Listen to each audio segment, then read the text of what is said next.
Okay,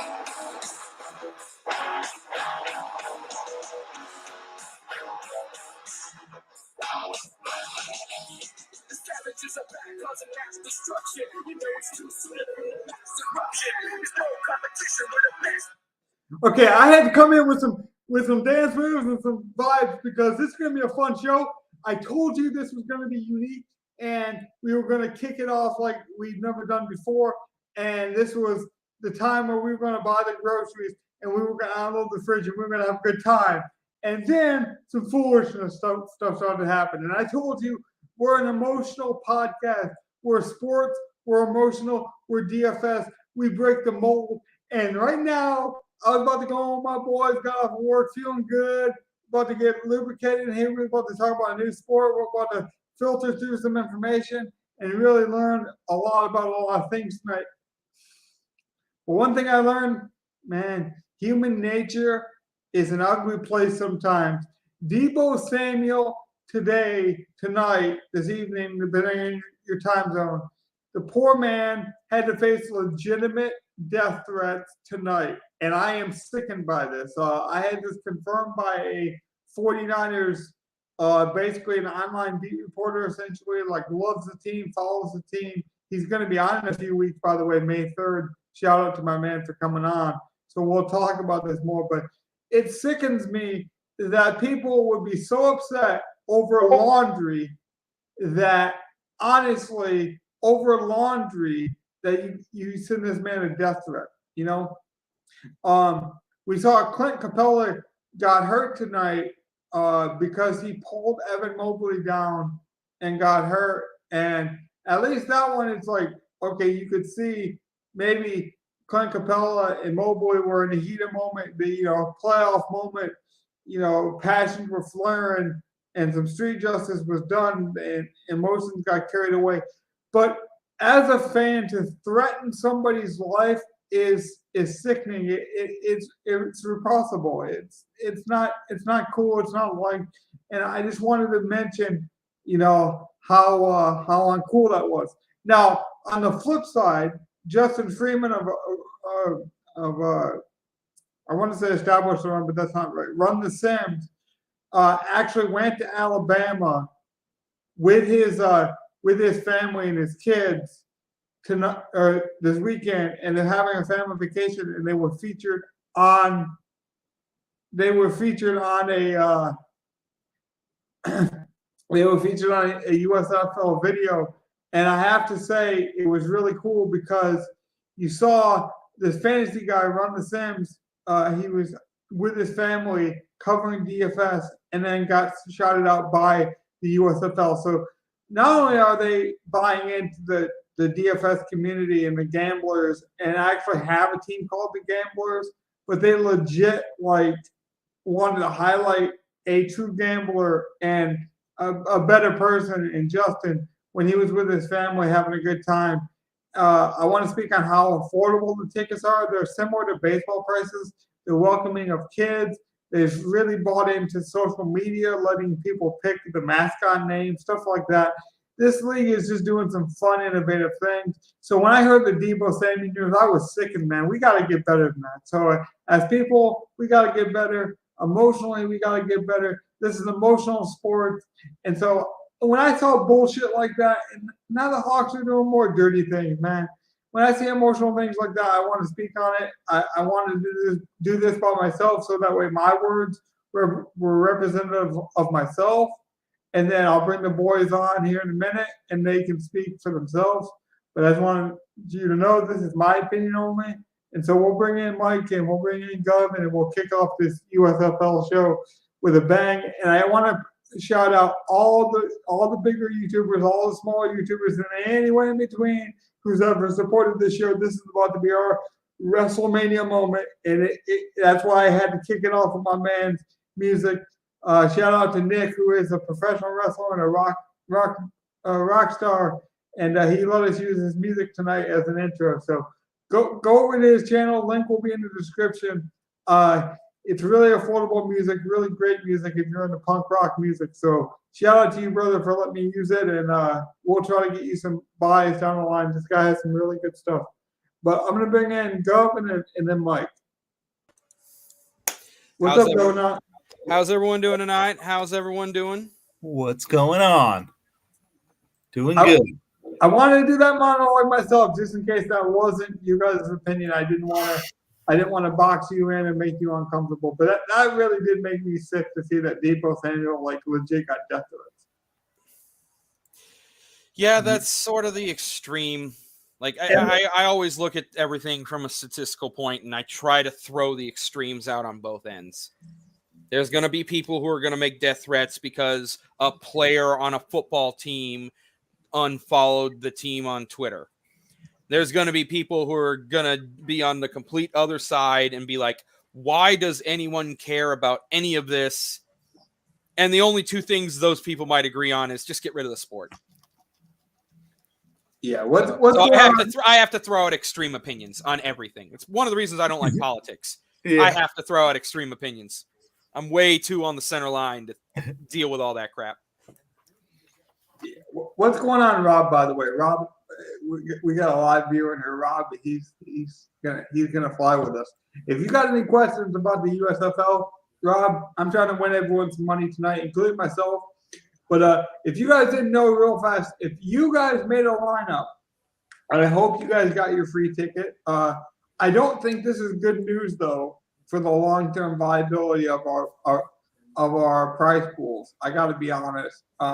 DraftKings is probably pissed because to give out a free $12 ticket, we're gonna hopefully eat tonight and then tomorrow, and hopefully everyone listening to this podcast will be in that contest and winning something in that contest because they got to be pissed to give away a $12 ticket so they don't get any overlay, so they don't have to pay out extra money. It's not. I don't think that would bother them as much as the fact that I think they did that hoping it would fill and not get overlay, not expecting everything to fill to the point where most of the day today, once I got off work, everyone I know on my Discords has been like, all the contests are filled. I can't even get into it.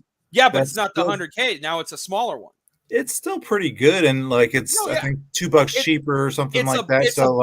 It's about what they would do when the big ones would fill for NFL. You'd get a so I think they're okay. It filled up a whole day before they even played the games. I think it filled up honestly quicker and they did give out some free tickets, but they do that a lot with a new sport and stuff like that. They're trying to really encourage people to get into it. Hopefully it wasn't a glitch, because I know a lot of people who didn't get a free ticket. And I didn't, but I haven't been on. Like I said, I've been doing FanDuel lately, so I think that's partly why. I didn't get a free ticket, and I'm playing DraftKings every day, basketball, baseball. But I was also already registered in the contest. That's why. I figured that was it. I'd already registered for let's say $20 worth of contest, including the $12 one. You had to be registered in a USFL contest, according to my knowledge. You had to be registered in a paid contest, and you could not be registered in the same contest. Okay, so that's why I didn't get one, because I'm basically registered in all of the low-dollar tournaments. And they basically apologized, as far as I know, as well, because it wasn't intended to be that way. It was intended that if you were an early bird, kind of like early bird gets the worm kind of analogy, where if you supported them in filling up contests for the USFL, they wanted to give back to people. Of course, someone's going to call me. But the thing was, popular is if you already signed up for that contest, you could no longer they couldn't get you in twice, basically, with the technical of the system. So they wanted to give you a second entry because you supported them. They just couldn't figure out how to do it in time. So that's basically what. And I'm not really worried about it. I was trying to play low dollar stuff anyway, but then again, I'm 100% prepared. I can look at Awesemo projections that they have out. I have run the Sims projections that I can look at. I have a friend of mine who has sent me preliminary ownership projections, at least for quarterbacks on the slate. So I'm pretty prepared for tomorrow. Let me also say this, okay? If you see any technical glitches, it's because my TV's on right now and I'm streaming and I got a lot of stuff in the background. My internet should hold. I got really good internet, but just in case you see a dip in quality, that's why. And also, if you see me look at the TV screen, that's also why I'm not missing a playoff game at the closing 5-minute mark. But you got my attention, and this game's almost over, and then we will get right into the USFL, which we can do right now. I'm just saying, like, if you notice me look off to the side, that's what I'm doing. Yeah, you're like me. You're looking off for Trae Young to get that last assist. Jacking up points. Already got up to 30 points. Like, finally shooting well. One assist off the double-double. Come on, buddy. I actually faded Trae Young, so. Garland's the same way. Garland needs 1 assist for a double-double. I would love for both of them to go off. That would help me in every facet of every DFS lineup I have. Showdown and 2-gamer. 10 seconds, last chance. Do I do Joe Val or Reggie Jackson at captain? Jackson. Done. That means I'm playing Marcus Morris over Herb Jones. Could work out.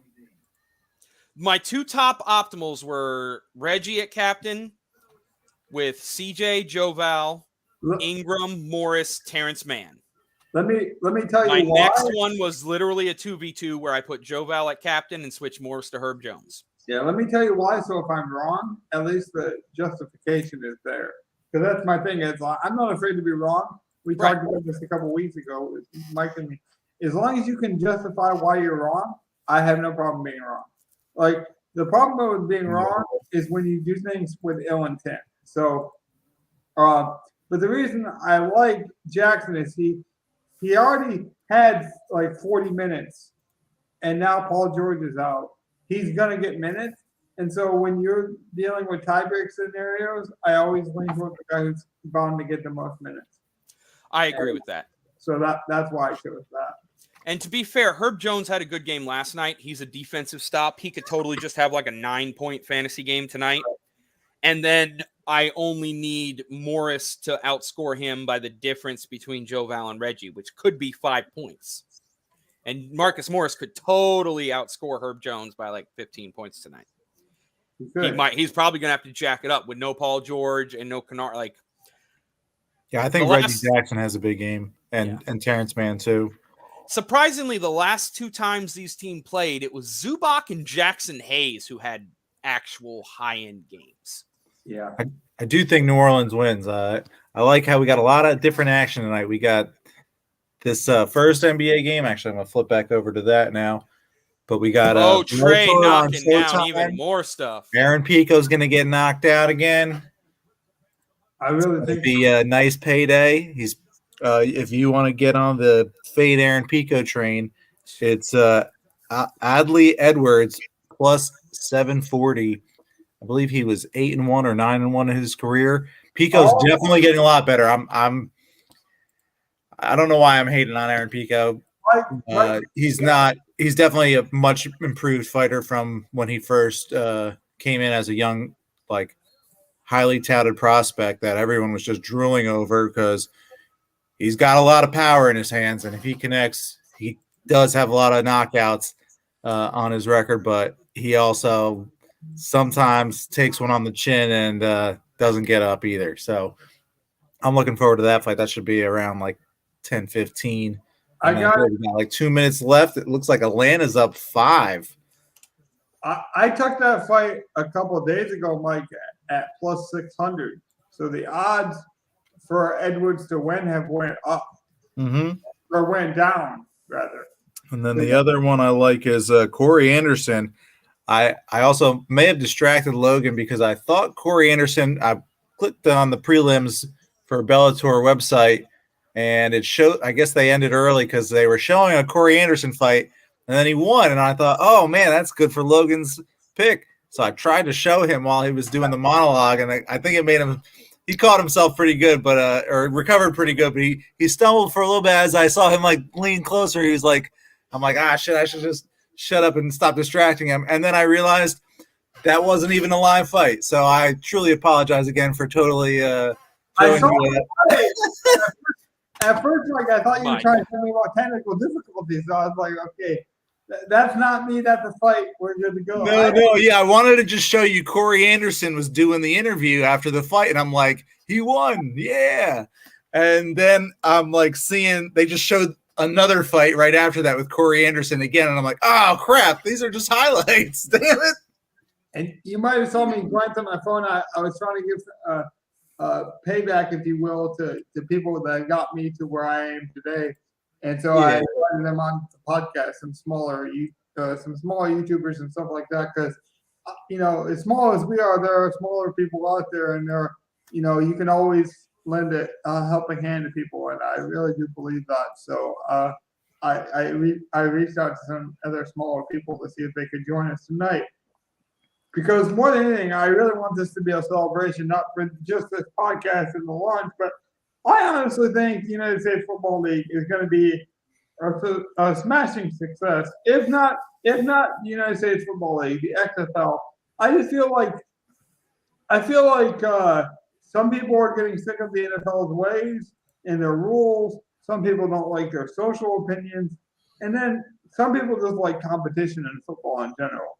And so I want to preface this by saying, when you guys are speaking, we're going to have some DraftKings lineups up as well. But we got a lot of good feedback from a lot of bigger and smaller YouTube channels and just love in general. So when you guys are speaking, I'm gonna flash through some Twitter threads and some DMs that I got showing some love, so the people can see what a little podcast can do if you just bring on your friends and you shoot the shit and you're organic and you have fun and you do things for the right reasons. Good people shout you out and good things happen. So let's get right into this, guys.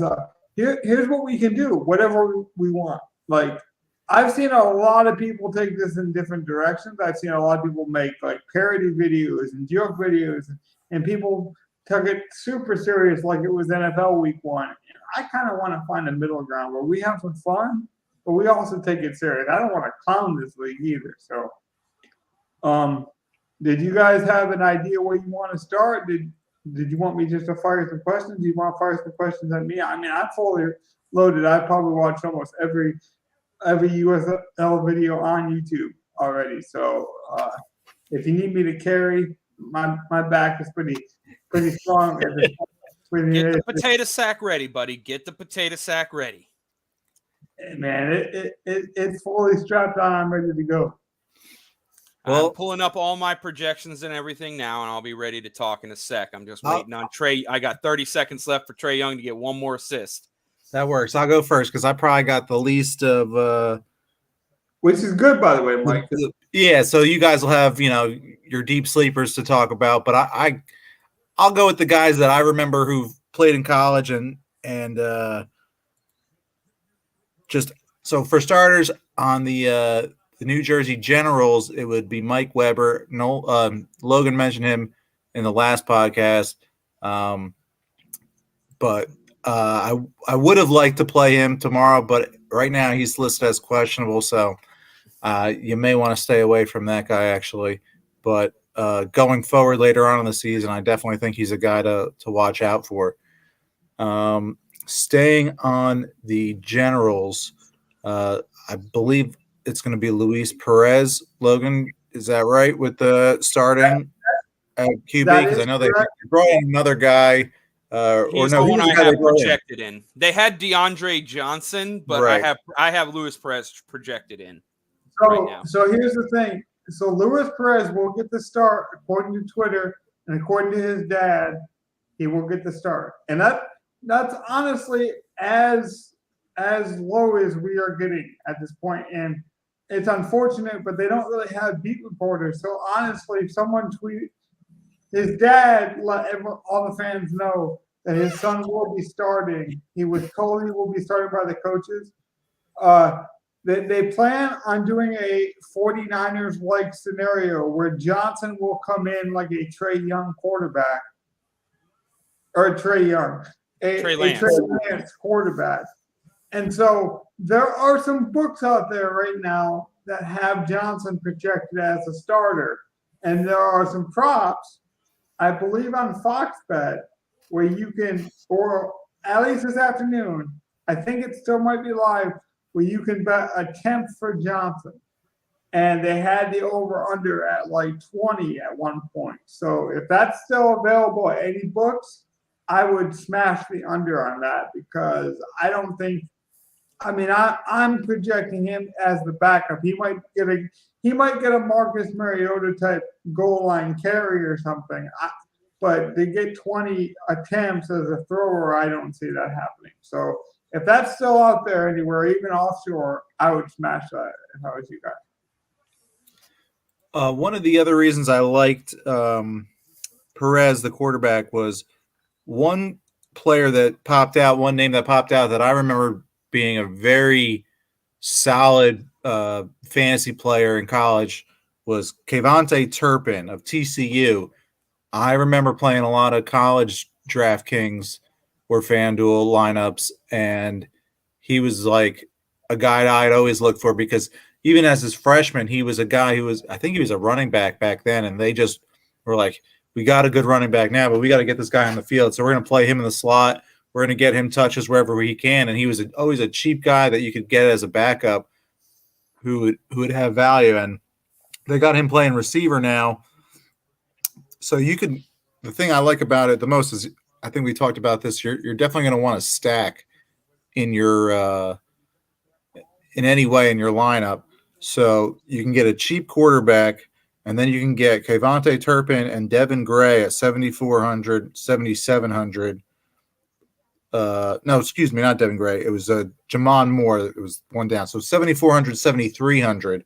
But both on New Jersey, you can triple stack a team, and if they do happen to have a game where he airs it out, you got everybody in cheap, and then you got plenty of money left to spend on some big boys. Maybe your Isaiah Zuber or your Victor Boldens. Yeah, Shepard is probable as well. So what's interesting though, Mike, is you got some people Who that was aren't probable? Shepard was probable as a wide receiver. Oh, okay. And where's he? Is he even cheaper? So oh yeah, he's only 4,800. What I'm saying though is they have three guys that are listed on their injury report, and they're all wide receivers. So make sure. I mean, we already know there's an edge by just doing this podcast and being this hyper focused. Even Mike, who doesn't think he's the least prepared on the panel, and he might be, he's still probably 50% more prepared than most people. And if you're one of those crazy guys, especially in the first game, and you're watching injury reports at like 7 o'clock, similar to how you would an NBA slate, and you even want to look at Twitter, those type of edges could be the difference between you cashing and like winning the whole thing. So, I mean, again, you can joke and make fun of this league if you want and bring the butter knife.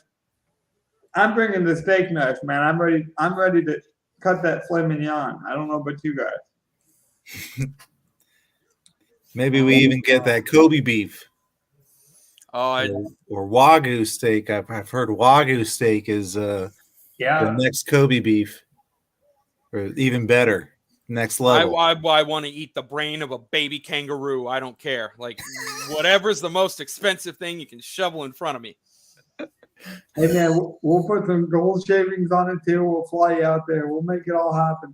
I want to eat it on the reef with fresh caviar.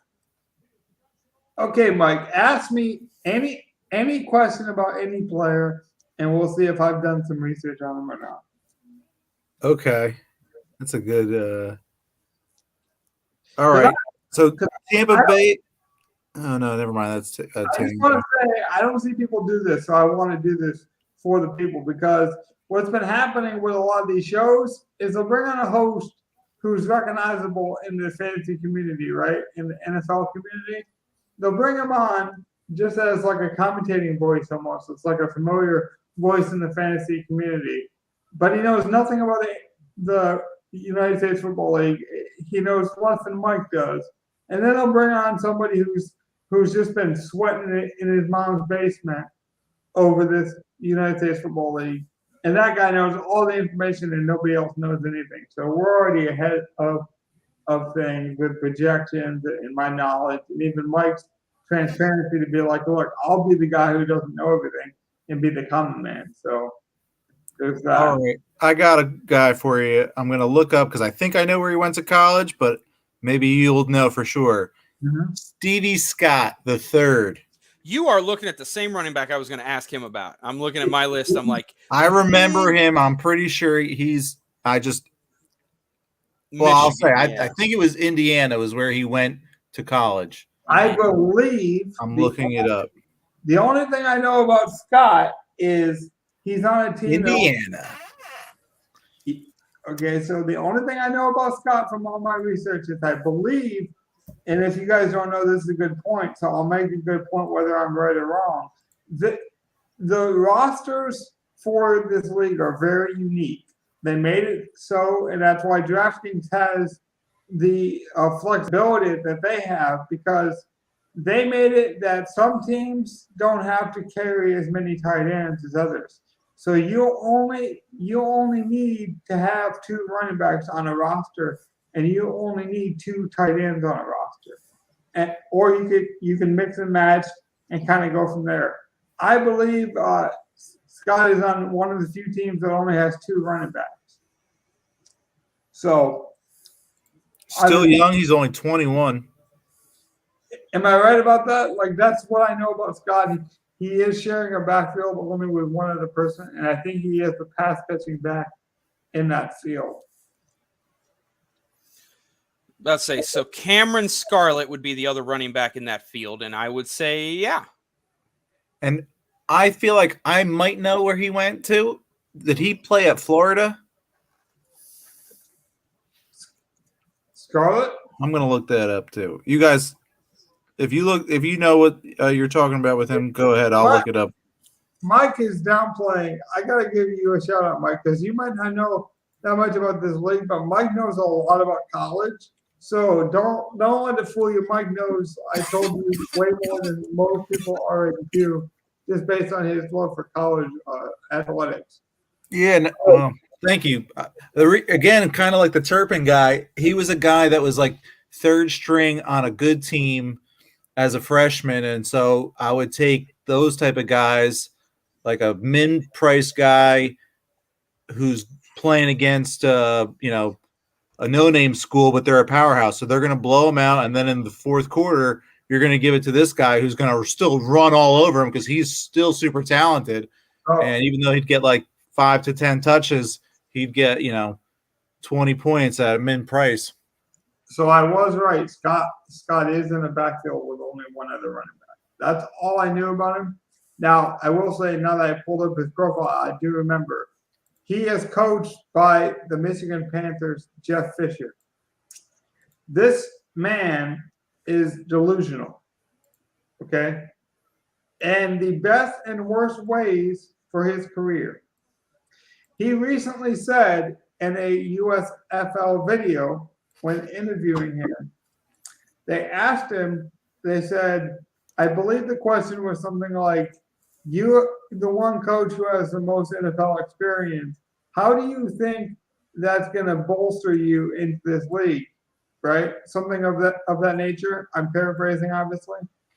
One of his responses at some point in his like diatribe of like nonsensical information he gave this guy, Outkick the Coverage, I think it was that you got to realize that he helped build that Rams team, and if they didn't let him go, he could have easily been the Rams coach still, and basically gave himself credit for the Rams' current roster.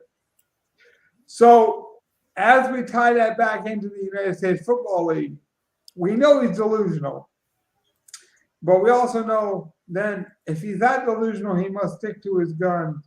And we know Jeff Fisher likes to establish the run. No pun intended to my boy that left hand.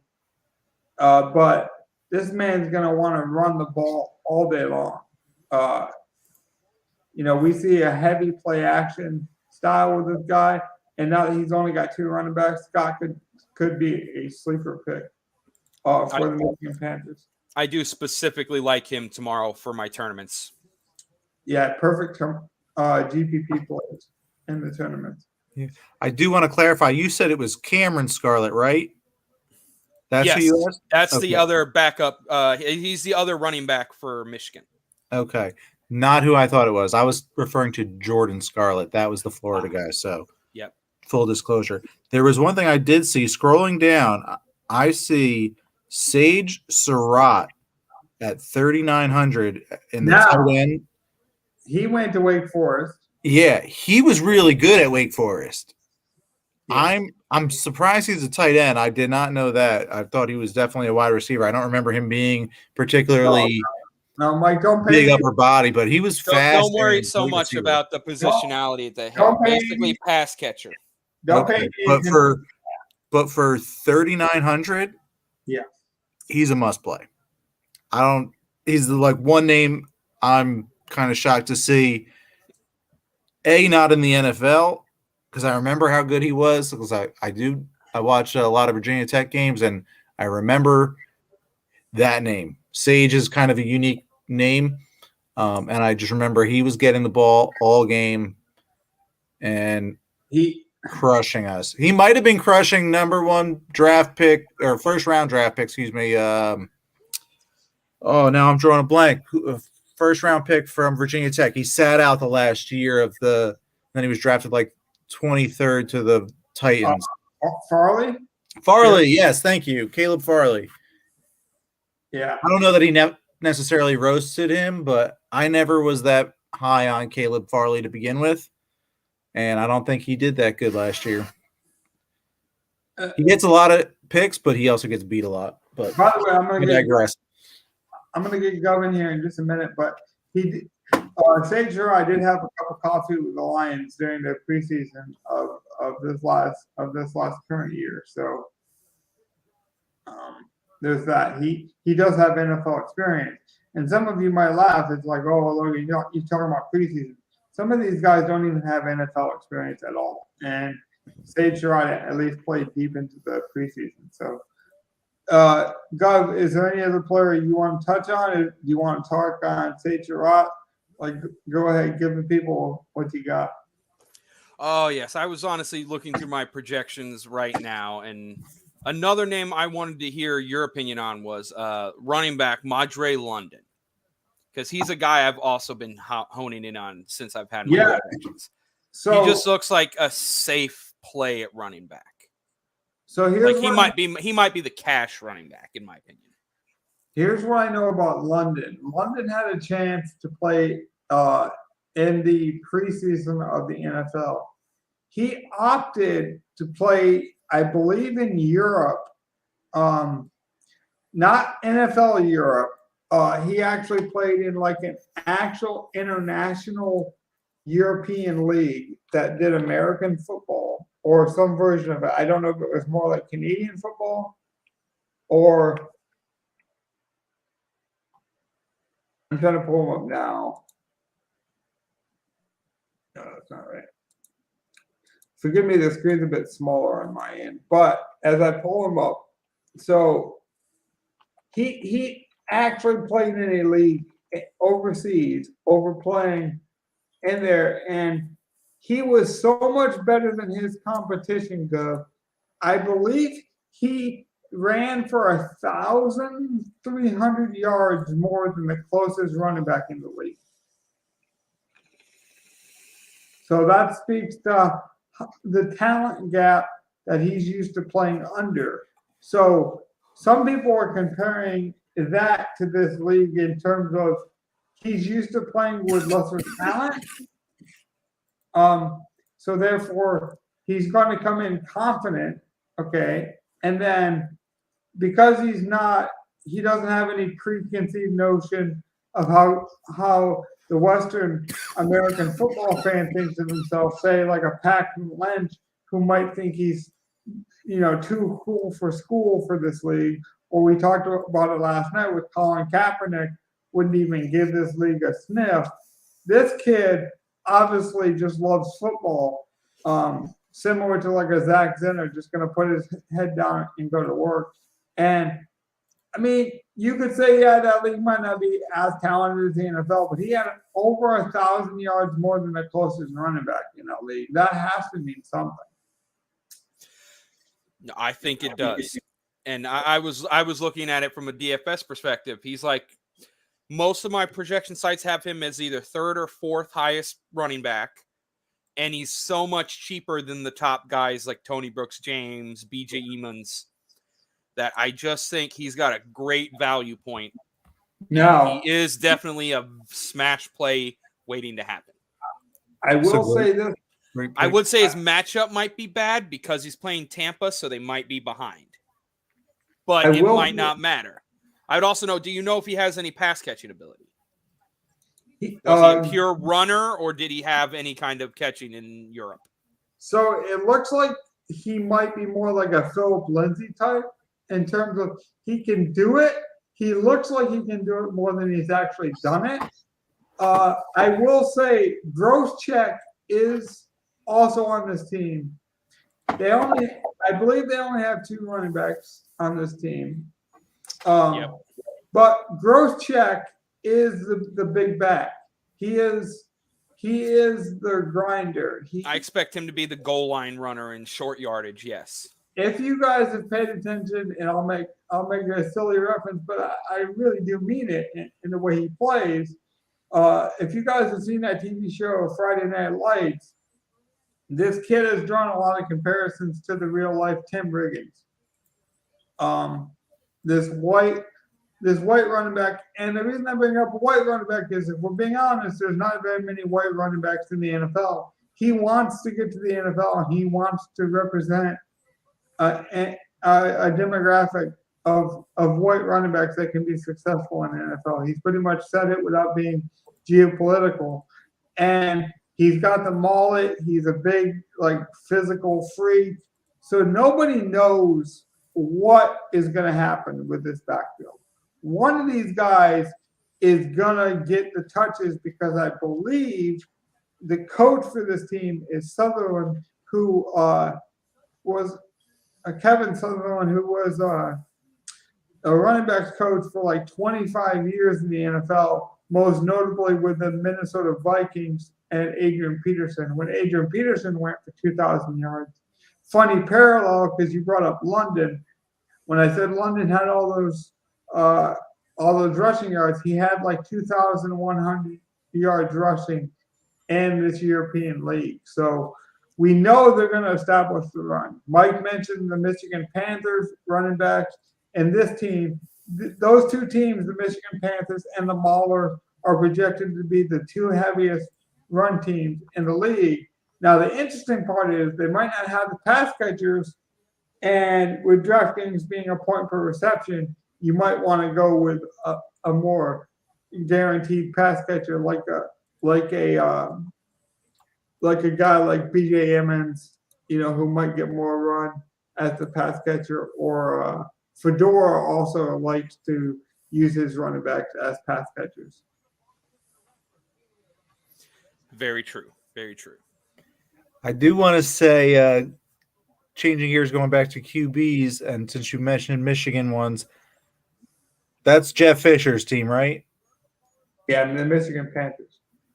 Correct. And I think I have this theory. So they got Shea Patterson, and then they also drafted Paxton Lynch. I think Jeff Fisher knows that he can't develop a quarterback for shit.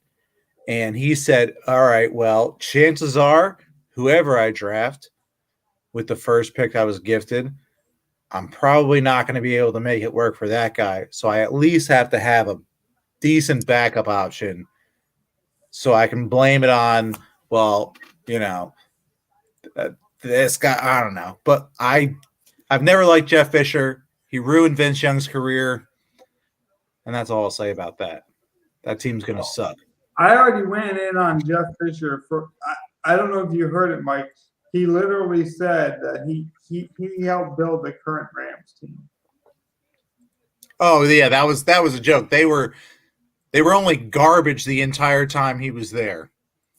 Yeah. And then all of a sudden, after he leaves, Jared Goff went from the biggest bust as a number one pick possibly to playing in the Super Bowl.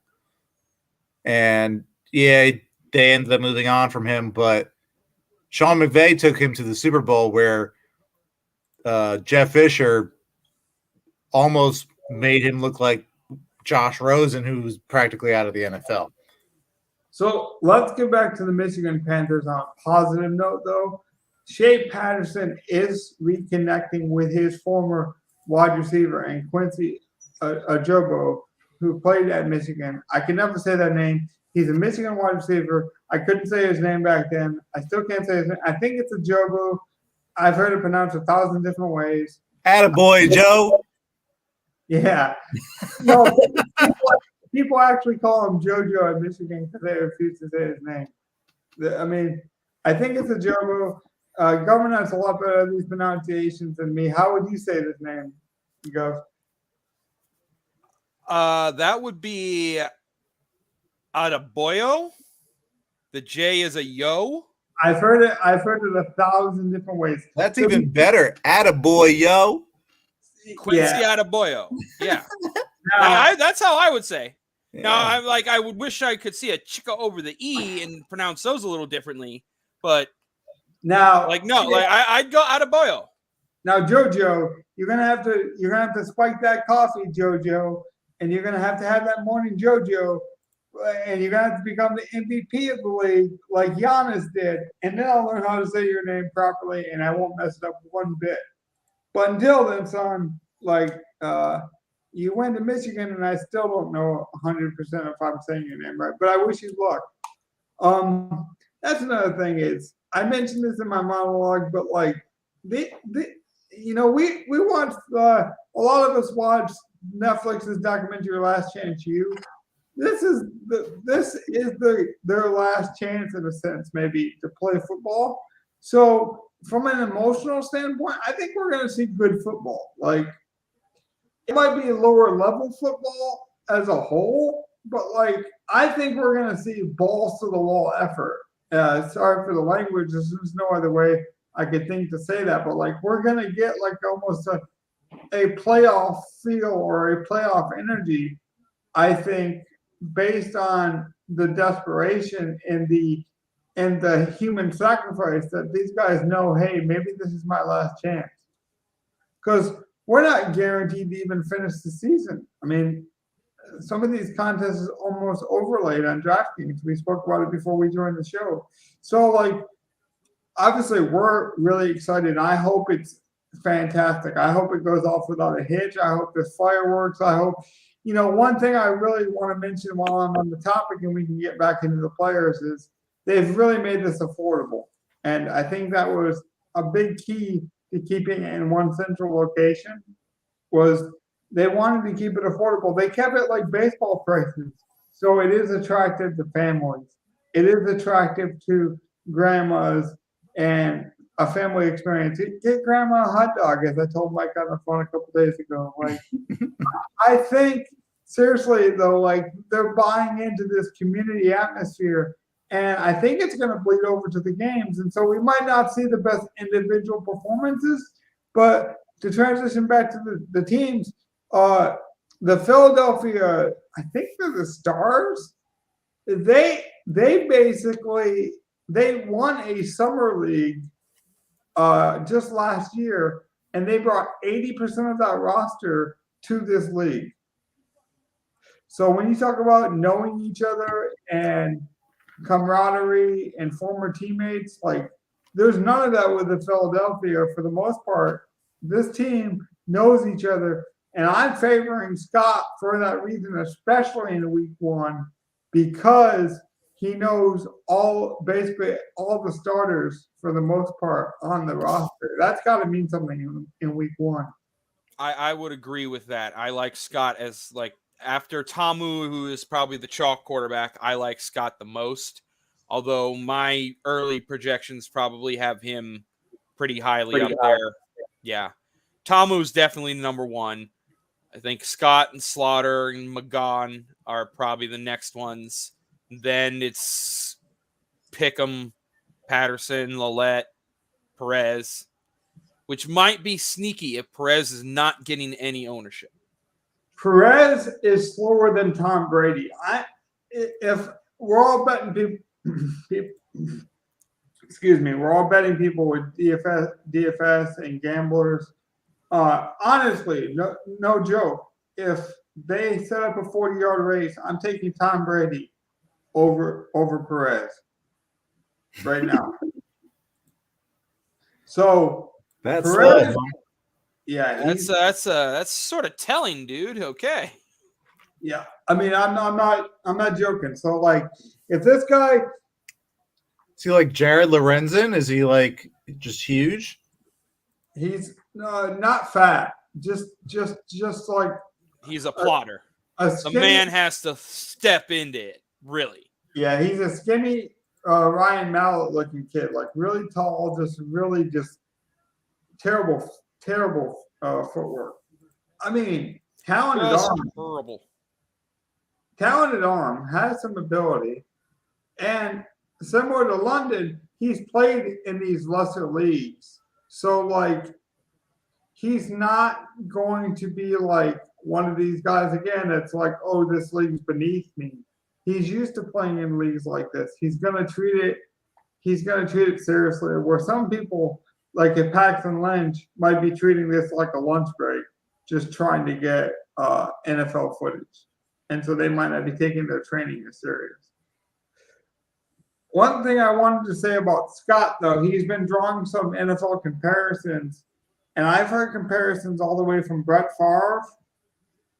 Now, I wouldn't call him Brett Favre, but I would call him Drew Lock.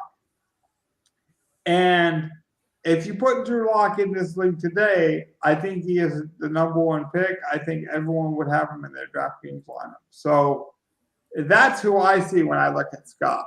So just so you guys have a frame of reference. But some people think he's Brett Favre. And you said he's somewhat mobile? Yeah. Not super mobile, but somewhat mobile. All right.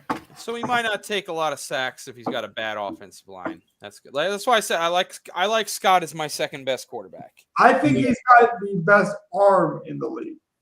From a deep ball thrower perspective. I'll speak on the guy who actually I think has the most pro-ready arm in just a moment. But is there anyone else you want to shoot out at me? Because like I'm telling you, here's what's been happening. All these people, like one guy knows all this information, and so like I like that we're all contributing, no matter if you know a little, a lot, in between. We're just getting it all out there. Where before people were, I think people were, especially the bigger people, and that's why it's so good that we're small, is we're not afraid to make mistakes, and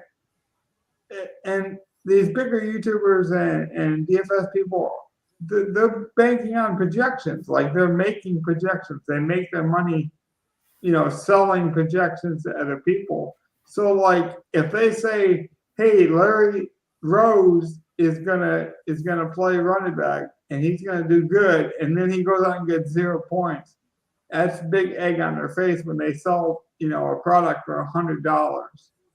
So we're not doing that, so we can give our honest opinion. This is my lineup for the most part, unless there's a major injury. I have no problem sharing that with people with this premise that at least I'm being transparent, What did you think about Larry Rose? Because that's actually who I was going to ask you about next. I think I'm confusing him with someone else too, but I feel like I kind of know that name, but I don't even want to take a guess as to where he played college, because I don't really remember. He played in the XFL. He played in the AAF. He's been around. He's been like flirting with a lot of these secondary leagues, but he's getting up there in age. I don't think he's anything special. He might be like the third down guy. Now, I will say Fedora coached this guy, a bit older of a prospect for this league, but Fedora, the coach TJ Logan, who I'm trying to pull up now. Who coached TJ Logan. A lot of people like TJ Logan. The one thing people like about him is he has some of the rare actual NFL season experience. So not preseason experience. He actually got on during the regular season a couple of years ago with the Arizona Cardinals as a third down theoretic kind of scat back. So he's a lot older now. I mean, obviously those Cardinal days are long past him. Maybe not long past him, but in NFL terms for a running back are long past him at least. We'll say that. But this guy actually has like regular season experience. Can actually say he played with NFL players in the past. And now he's reunited with his former college coach in Fedora. And he plays for the New Orleans Breakers. I'm watching the Pico and Edwards fight, and I gotta say, unless a miracle happens, I was dead wrong. Aaron Pico is piecing this guy up on the stand-up and then taking him down.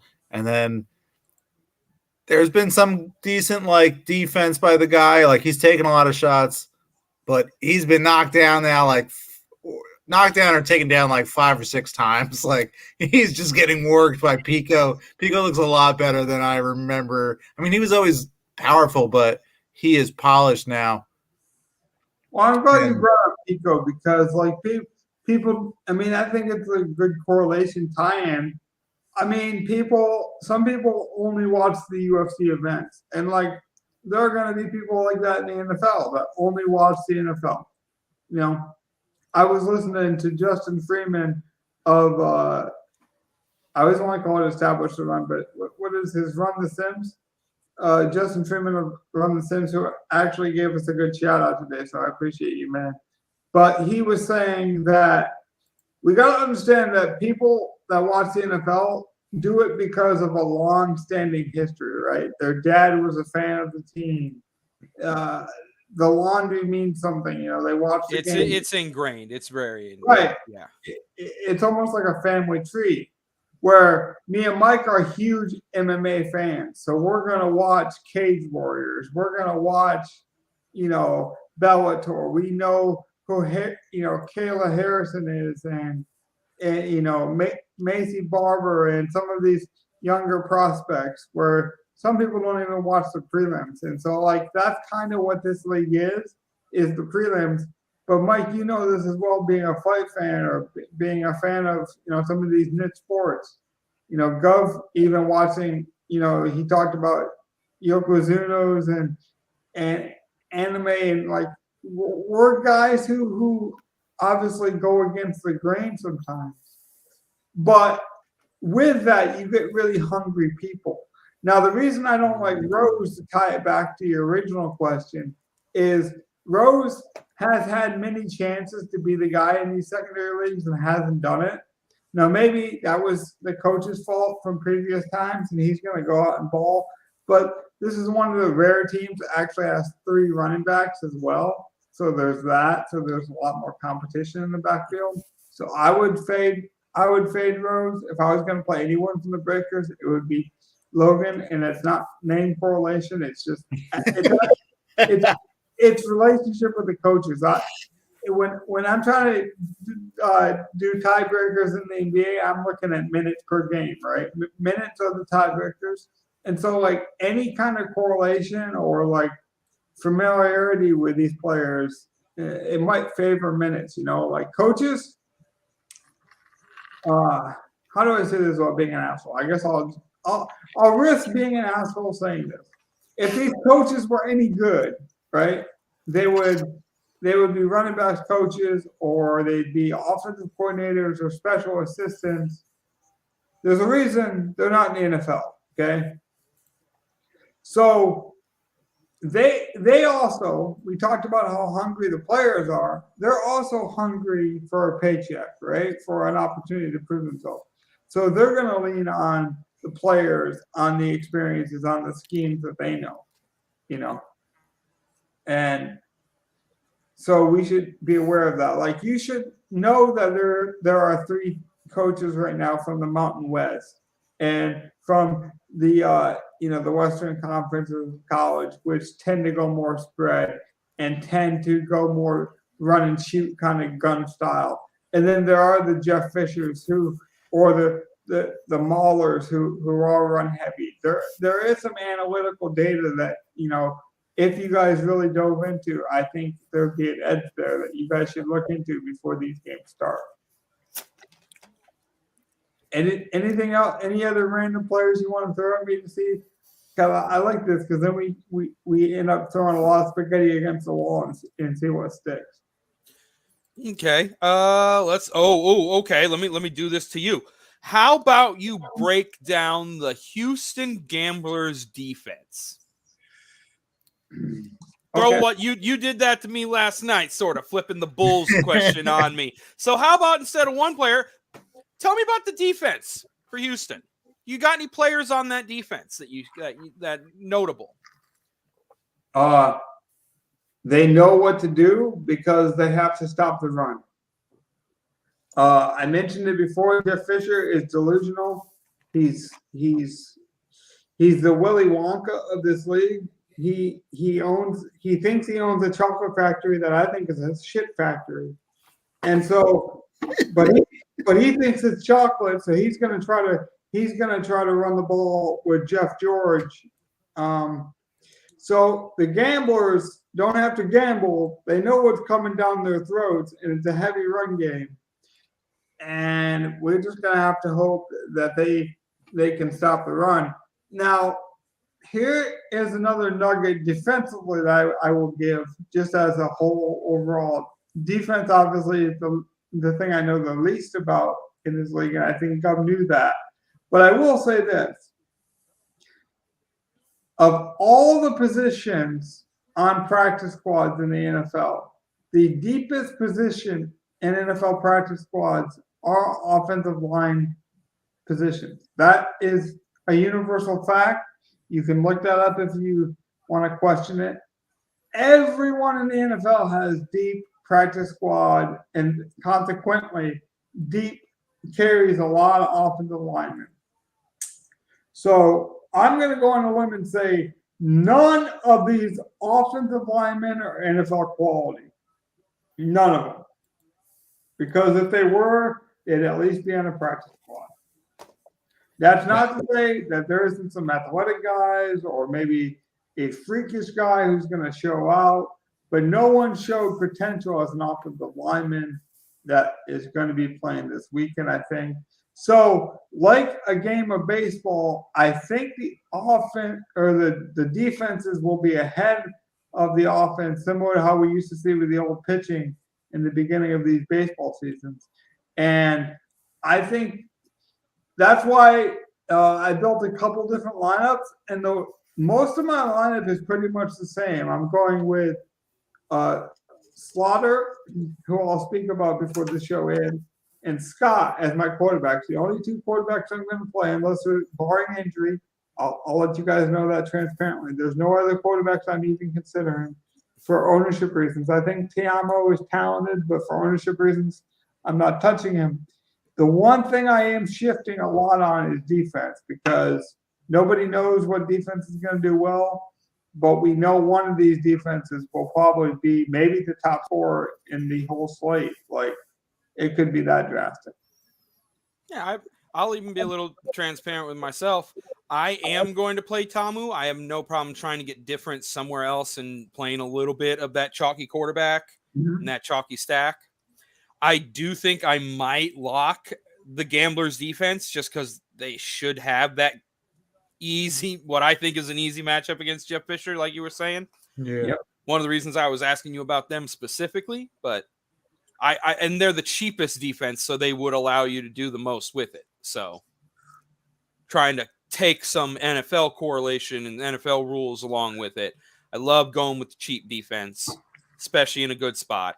Right. Sure, yeah, I think they're definitely overvaluing Shea Patterson and the Paxton Lynch, and Jeff Fisher combo. Like, what has he ever done with a quarterback who wasn't good. Like he didn't do good with NFL talented quarterbacks. How do What's I he put going to this do with the guy who nicely? couldn't even get a sniff in the NFL? I was about to say, how do I put this nicely? His quarterback room looked horrible, and then they got rid of him and replaced it with Ryan Tannehill, and now it looks so much better. And I don't know what to think about that. I'm pretty sure that's on Jeff Fisher. Because I don't think Tannehill has that huge of a gap from the guys they had. But I guess we'll find out with Mariota in Atlanta this year. Let me make this point really quick on defense, and then you guys can speak on defense if you want. You can disagree at this point. You can argue it if you want to, and we can go from there. What I like to do is everyone's going to go with the cheapest defense or like a high defense, right? Because I think they're gonna play either the horizon or the sunset, kind of scenario where you either go high or low. I like to go the second from the bottom or the second to the top when I know nothing about the defenses. Or I like to take the defense and pair it with my running back. So in this case, I would. That's a good angle. I never really necessarily took that into tend to do that a consideration. lot in NFL too. I'll take, if I can pair my running back with my defense, that it's got a minor correlation, but it does correlate. If you're up and your defense is playing well, you're probably running the ball when you get it on offense, at least more often than you would. And you can see correlation. I believe in correlation in a league like this, because if you're going to say Scott's going to score points, I'm not just taking Scott and his wide receivers. I'm taking wide receivers from the other team. I think this is a shootout game, and I don't have any problem saying it, because I think Taylor, who also is one of the – I think he is the only other wide receiver who actually played a real snap in the NFL. There's been wide receivers who played, practice squad. Got Sage Surratt, Pondexter's played. There's a kid that played special teams for the Patriots who is really high up there. So since Zubert, he was like a special team base. I don't even think he took a wide receiver snap for the Patriots, but he did start as the gunner on their special team. But Taylor actually was drafted, I believe, in the second round and did play slot receiver for, I think, the 49ers. No, the Bengals, I want to say, a couple of years ago. So just want to shoot that out there as well. Is there any other players you guys want to mention? Because I actually have some questions I want to ask you. Like general questions, I think that could be helpful when you build lineups. No, I've asked most of my player questions. I haven't done as much research as you, clearly, but I'm more of a numbers guy myself anyway. So I was super happy to be able to look at multiple projection sets and see what people were trying, what they were looking at. Give the people one analytical number based on the projections. I don't want you to give out projections. Don't say where you got the projections. I'm about to say I aggregate between the ones that I can get a hold of. There are a few out there. People know the sites that you can get them. Multiple of the sites have them. I don't want to give out their information in terms of giving out their good information. Do shout them out though. Shout out maybe some of these places. So Awesemo has projections for it. Run the Sims has projections. Roto Grinders is giving out projections as long as you can get into them. They are behind the paywall, and so far they are mostly similar, but there are a few differences. Now I will say, I got it before you give it out. I spoke to Andrew Wiggins of ETR. He gave us some good shout outs on the podcast. I thought about showing those DMs tonight, but I really wanted to keep it. I really wanted to keep it about winning tomorrow, and so we can celebrate the podcast success after tomorrow, and hopefully we all have some money, and we can have a big party in the next couple of days. Hopefully, it'll be like a pizza party, the old school 12-year-old pizza parties you used to have when you were kids. And I'll save those DMs for that. But I talked to Wiggins and I've talked to Justin Freeman. With Run the Sims. So shout out to those guys. Check out their projections. I think Justin's. I don't know what Awesome was charging. I'm sure Doug can tell me. But I know Justin for the whole season, his projections are $100 for the whole season, which I thought was pretty fair. Yes, I thought so too. I got a question, or I kind of have what I think the answer would be because I thought about it. But what with the offensive lines, like you said, that made me think about this being probably pretty weak. And then also, as you said, the defense is probably even being ahead of it. Like we have no idea how any of these offensive lines are going to gel. And are we even talking about guys that are even that good at offensive line? I'm sure they're good. I'm just saying they're probably at least offensive linemen. I mean, are they on the level of the talent level of the defense, or are they not going to be able to protect the quarterback or run block? And are we looking at a league that turns into a lot of short, quick passes, which is, that's what a lot of the NFL is just, can you get this quick, shotgun snap releases to a slot guy? So my question would be then to Logan, because again, you've done the deepest dive into this. And I know you did say before you like the bigger guys at receiver on, I think it was Philly, but are there any slot guys that have been notable to you? Like any shorter receivers? I think Turpin is a kind of a shorter guy. I don't think he's that big. Not to go back on him, but I'll let you take over. You kind of know where I'm going with this. Like any slot guys. The obvious answer here is the other running back, in my opinion, who has gotten regular season touches and carries for the 49ers a couple of years ago, Brooks James. If you guys know, what's his name? Help me out. I don't know why I'm drawing a blank. Can't even remember his last name fully. Who's the young kid they got now? Hasty? Yeah. What's his name? Hasty? Yeah, Hasty. This guy played the Hasty role for the 49ers, I want to say 5 years ago, Brooks James.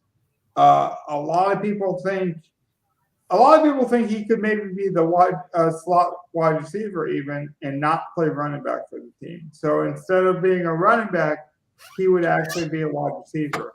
Needless to say, he's projected to get at least, I think I had heard he was projected to get at least five catches out of the backfield. So okay, that could be if he's he was 6,000. I think I'm about to say I will say he is quite high in all projection sets. So yeah, he'll probably be a chalky running back. Taylor is your prototypical slot receiver. Like that's his role. We know he's going to have that role.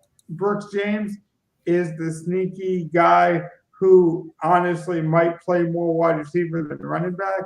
And given that he is a running back, you could put him in a running back slot and basically get another wide receiver. And a PPR heavy site like DraftKings, it might be worth it. I'm not doing it, but I'll explain that in a minute. Okay, Taiwan Taylor, actually, yeah, I remember him. I remember him from Western Kentucky. He played on the same team as Tyler Higbee, who's also in the NFL. Forget who – I'm drawing a blank on the quarterback who played for them. But I think he might have been a backup in the NFL for a little bit. That Western Kentucky team was actually pretty good when they were all there. Obviously, like three guys. The quarterback definitely made it to the NFL. I can't remember who it was, but Taiwan Taylor was their number one receiver, and then they had a really nice, obviously, tight end who's playing on the Rams right now, and Tyler Higbee. And I definitely remember him. I'll probably be thinking to put him in a lineup now that I'm glad you brought him up. I'm like, that name sounds familiar. I was like, no, am I getting confused with Tyshawn Taylor, who played at Kansas in basketball? But that's another story. Now, Governor, give us the projections, and then I'll unload my clip on the guys that I want to talk about that we didn't hit on yet. All right. Well, I mean, I guess I won't give out too much, but I would say a consensus for running back would be Tony Brooks James as your number one. Second looks like BJ Emmons. Mm-hmm. Third is probably Madre London. Yep. But London and James both rate out very close in a value standard. Yep. Whereas Edmonds is closer to the rest of the field. He just has the raw points to be up there with Brooks over London and Scott and the rest of the field. So that's where I was like, London might be a good play if he's going to be as good of a value, and I get to make it up and not play chalky Tony Brooks James. One of these running backs is going to get 20 touches. We don't know which one. Is it Grochek, who is the fullback grinder Peyton Hillis type, or is it this productive guy who I mentioned it before, but literally chose to play in Europe and get stats, Russell Westbrook style in the NBA, like just put up gobs of like triple-double, like historic numbers, and thought that was his best path to the NFL over the preseason. So, like, this kid's coming in to prove something. Both guys are coming in to prove something. You know, Grochek, there are people that think Grochek is better than some NFL running backs right now today. And he feels like, well, I shouldn't say that. There's been reports that if he was a different skin color and not white, he'd be playing running back in the league. That's not my opinion. That's reported on by other people in the league, that he's being held back because people think of him as your prototypical white running back, and he's drawing a lot of comparisons to Peyton Hillis. And he claims he's a pass catcher. He claims that he's going to tear this league up, so nobody knows. We just know he has an edge and he's motivated. I do remember him at Wisconsin now, too, now that I'm thinking about it. Correct. I just looked up. I'm like, like we've been saying it. You mentioned him now 3 times in the 2 podcasts, and I'm not saying that's a bad thing, because it's like, I think that's probably like a sign for me. It's like, wake up. You know this name. Why hasn't it rung a bell? I mean, it's kind of like it's Garrett Grochek, so it's, alliteration, but. Which obviously hurts him a bit because it feeds into that like Midwestern white boy like stereotype, unfortunately. Like, hey man, they can run people over though. So no one wants to tackle that. Yeah, so we're gonna see. I think because the coach is actually like legitimately good at running the ball, like he's gonna try to run the ball like Jeff Fisher, but like he knows how to get people. He'll be successful at it. Yeah, he knows how to get people 2,000 yards rushing. When Adrian Peterson was at his peak, it was under this head coach. And he's done it in the league for 20 years as a running back coach, Kevin Sutherland. So I'm going to let you guys, we're going to talk generalizations, and I'll let you guys go where you want, but I want to hit on a few guys that we didn't talk about that I think are difference makers in the league. The freakiest athlete in terms of jump ball comparison would be Pondexter. And this guy has drawn comparisons to Kenny Golladay, not super fast, but apparently he's got glue for hands, and when he jumps for balls, he comes down with them at a higher clip than Mike Williams. People say, like, if you talk about contested catch rate, this guy has literally caught every contested catch in the USFL practice, scrimmages, things of this nature. Now, I'm not going to lie to you. Justin Freeman of Run the Sims, who we've mentioned a lot, and he gave us love, and that's part of the reason why. But he was one of the only DFS guys down there.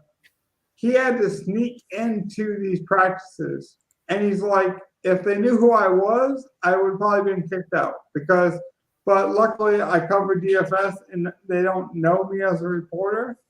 They don't want people to know that much about this league. Like coaches are very scared that their game plans are going to get leaked. And I think it's because they're not really known for like being marquee coaches. So they're kind of sticking to what they know. And then they don't got a whole lot of innovation. So I just think they're scared to release too much information in terms of depth chart and get rid of any edge, which you can understand.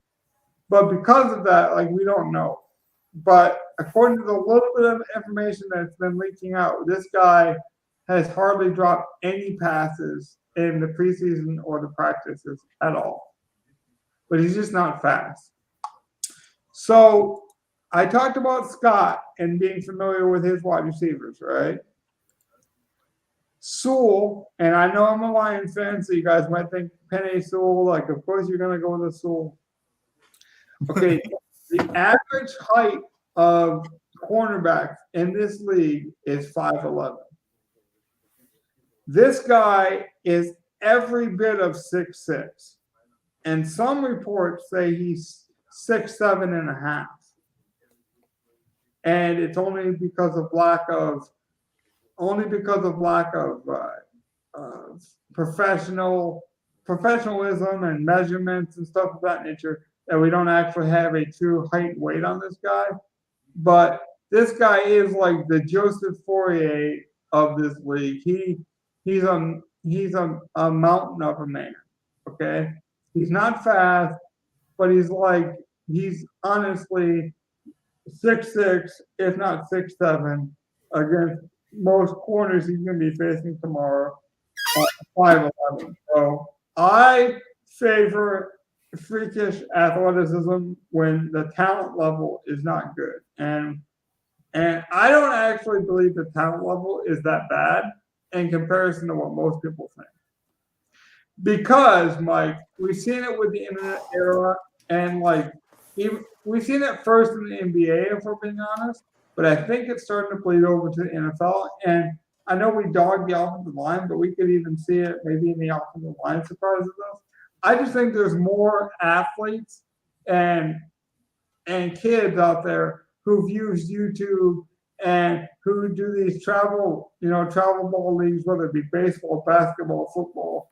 And I just think talent is out there now, in a way that it wasn't in the 90s, in a way that it wasn't in the 80s. And so I actually think the talent as a whole is going to be better than people think. But still, if you're 6'6", 6'7", and other people are 5'11", it's an advantage in a league like this. Okay, so this guy is interesting. We've touched on him. We haven't talked about him. BJ, he's the highest running back, right? Yeah. 8,400, I think. BJ Emmons has the highest profile of anybody in this league. And the reason I say profile is because, he hasn't made it to the NFL yet. He was a Alabama 4 or 5-star recruit, depending on what college recruiting site you trusted coming into high school, and then just got a plethora of injuries. And a stupid, Greg Oden would be unhealthy in comparison to this. And I'm glad Mike laughed about it, because honestly, I hope this kid's laughing about it too, and he's laughing in a good way. Now it'd be you guys thought I was done. You guys thought I was No, I'm rooting for him. And now but that was just because think about it this way: if you've been hurt like that though, but you've been on the shelf for this long in that way, you might have fresh legs in that sense. He hasn't really been beat up. You've been off the field, but you haven't been beat up like people in your class.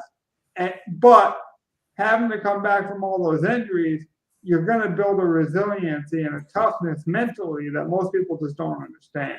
You know what I'm saying? Like it's kind Definitely. of Gordon Hayward like, where it's like, okay, if you're still talented, you had to come back from a major leg injury or a major. I believe it was a leg injury. It was a major. Multiple rehabs. That's right. And after you've gone through one and know how hard it is to have another injury, yeah. So to know that, like, as soon as the injury happens, like, oh, I have to do that all over again just to have a chance to be as good as I was, even though knowing there may be a chance I may never get to that level again, but I still got to try. And then you go for, like, I bet the chip on his shoulder is so big. Logan, you missed it. You look, it's up here. Got you. I got you. I got the screen pulled up, so I can't actually see you guys' face. Oh, okay. But the reason I bring up this kid is I think there's only like 3 Alabama prospects, and this kid was actually like a 4-star guy who got an invitation to go to Alabama. Like that means something. Lastly, because we talked about all these other guys. Lastly, I'll say this. So you guys all watch college, right? You bet. And the way Alabama wins is not having the best quarterback. Okay.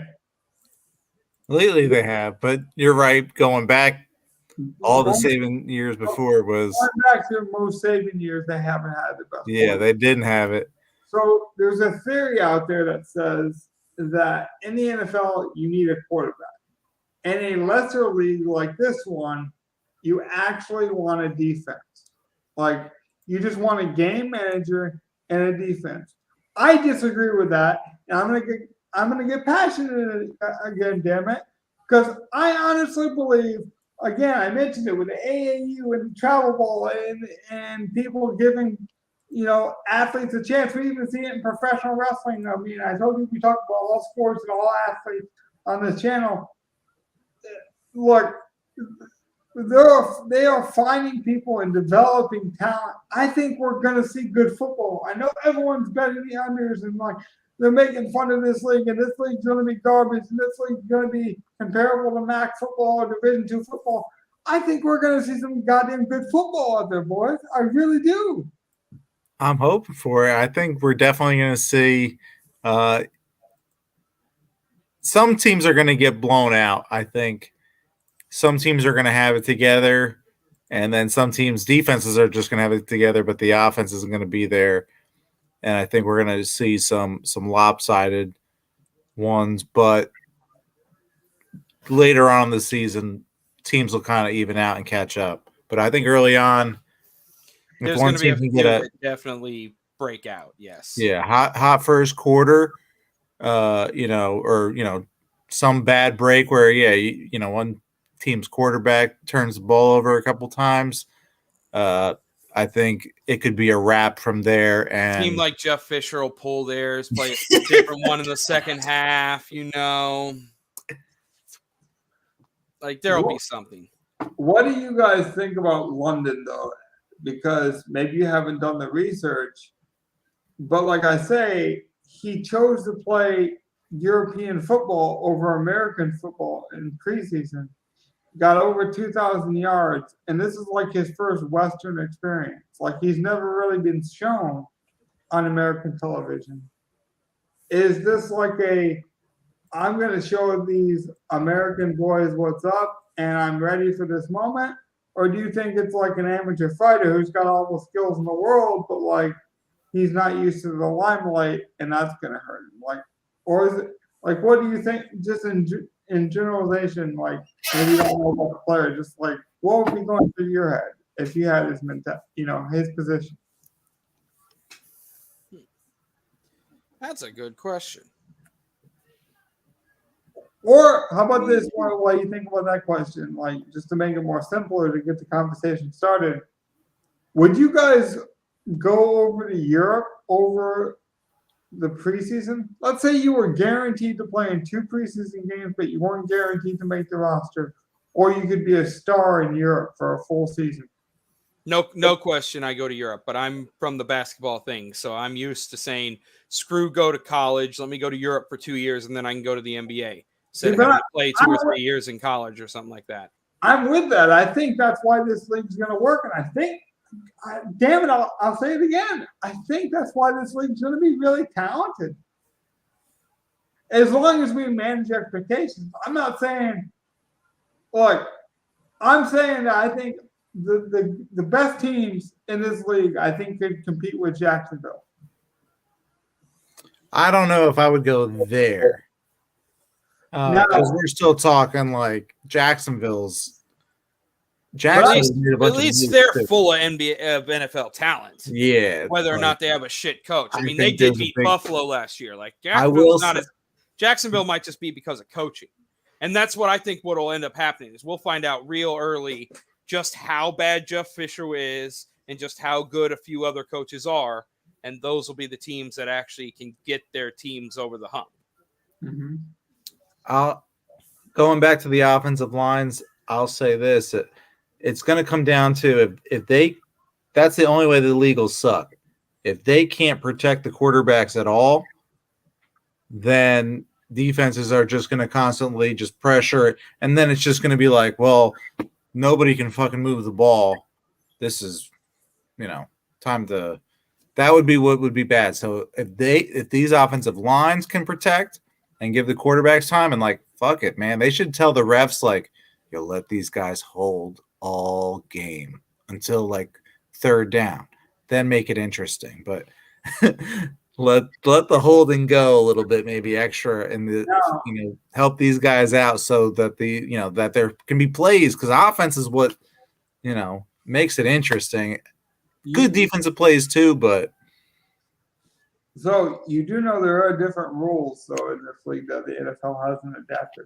They have a fourth down rule now where instead of going for an onside kick, it's basically like a fourth down where you can choose a 4th and 12 scenario instead of an onside kick. And if you get it, you get to keep the ball. Right. But if you don't, you turn it over on down. And it's on like the 35, right? Yep. I think just the 30 like or the 35, a kickoff or whatever it was. Yeah, it's a few yards back of the kickoff. So it'd be like, if you get 12 yards, you're probably going to get it right exactly where you could get it on an onside.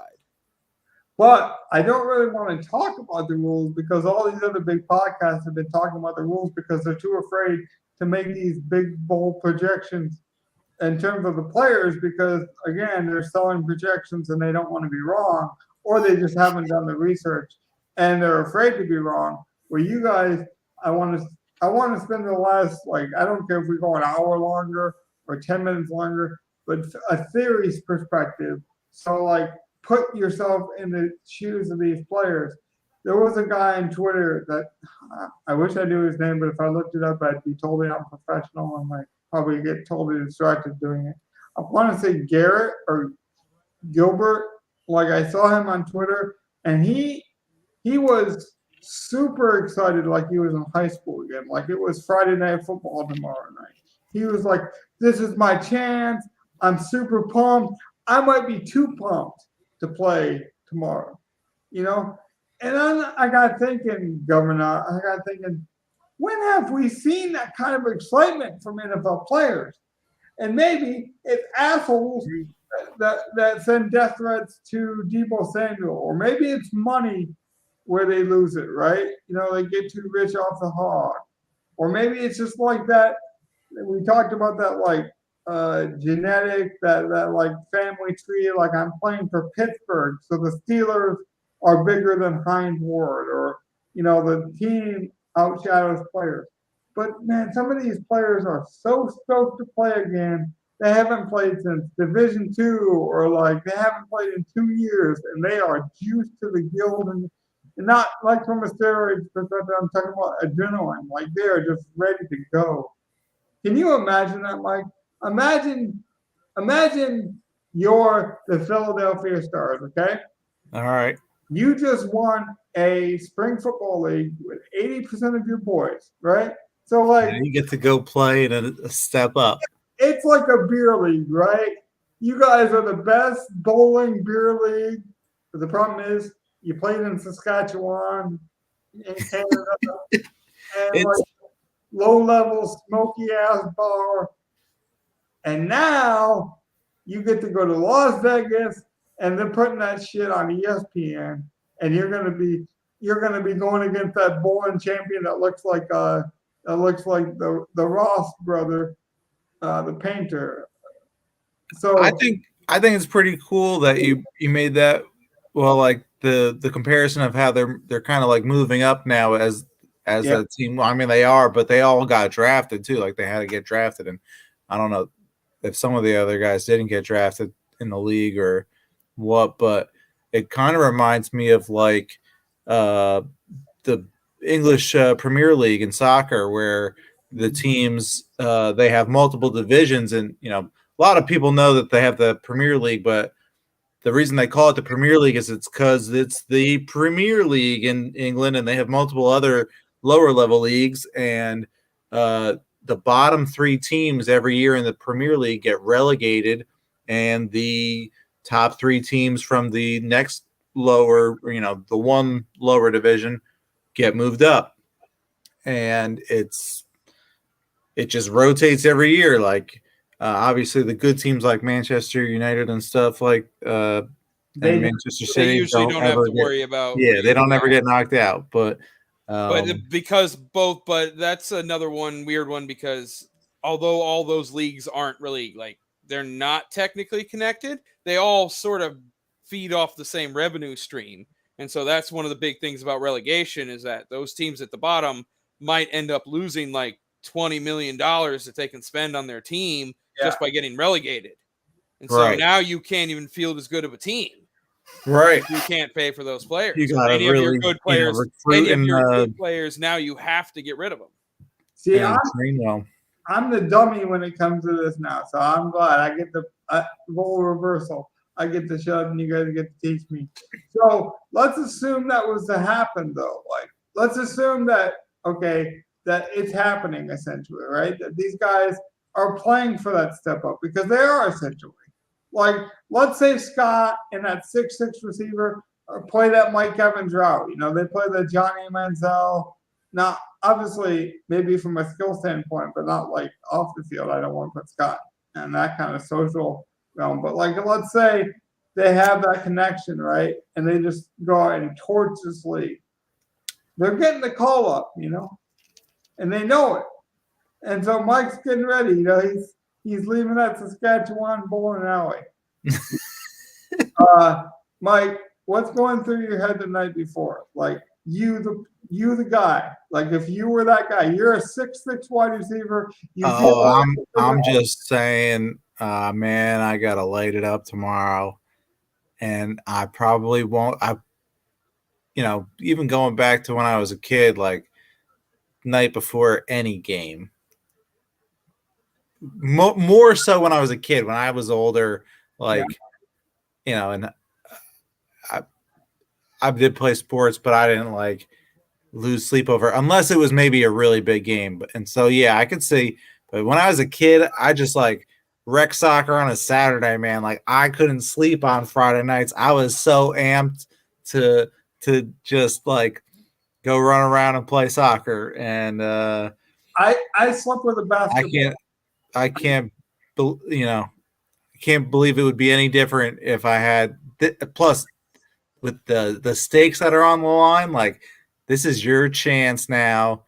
Not a lot of teams in this league, not a lot of football going on. Actually, no football going on right now. But people are probably wanting to watch some football. I am.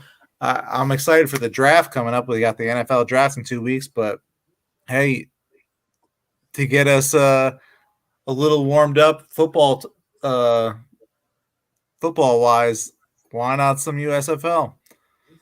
Okay, Governor, you're BJ Emmons, and me and Mike are going to be hecklers, and we're in the stands. Oh God! I'm not going to heckle BJ. Well, wait, no. I want to root for this guy. I can't even pretend. Let's do this. I'm with this. I can't. Let's role play this, okay? So you're BJ Emmons. Go to hell, you son of a bitch. If you were good, Alabama, you would have played at Alabama. There's been a lot of people that were hurt at Alabama that played. Both Tom, are we going left or right? Going right? Okay, cool. We're good. I didn't hear a word you said in the middle of the field. I just asked Tomu if it's a left or a right. That's all he's going to worry about. So, I've been to enough football games. They're playing at actual stadiums. that's what I mean, though. Because They'll hear noise, and it'll be loud for them to speak to each other, but they're not going to hear until they're like running to the tunnel. Like at the end of the game, when you can throw shit on them and that, then they'll hear what you're saying. But in the middle of a game, this won't bother them so much. It depends on how loud it is. If it's booing the stadium while he's on the field, it might be a bother. Right. But they're at home. But I expect Emmons to have a good game.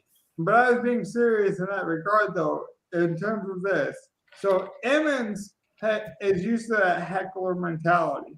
Whether he was injured or not, he went to Alabama. There is pressure when you go to Alabama. Oh, yeah. Agreed. Opposed to London, who's been over in Europe, where they have a different mindset when it comes to respecting their athletes and respecting sports. So, do you I was about to say, as a person who's watched enough soccer games, they are not too friendly. Those things are called friendlies by literal, that is a literal lie to call those friendlies. Hold on. I want to be clear. I know they care about soccer. I'm saying, I guarantee you that they don't care about American football the way we do over in London. I bet they view soccer, American football the way we view soccer, where it's like, oh, I can name Hope Solo and Landon Donovan, or Beckham. But most Americans don't really follow the sport. So do you think because London's path is unique, is the heckling, is the crowd, is that kind of pressure going to get to him more than like a 5 or 4-star prospect in Emmons? So, is there anything that he can draw from, even though he's been hurt, that, hey, at least I went to Alabama. At least I had the pedigree. Does that help him in a league like this? I actually don't think so, because I don't think he got much playing time at Alabama, so he didn't get to play in any of Alabama's big games to, get that kind of experience. And then I would go on the other side and say that looking at, other sports in Europe, they are very passionate and are one of the ability, just looking at soccer.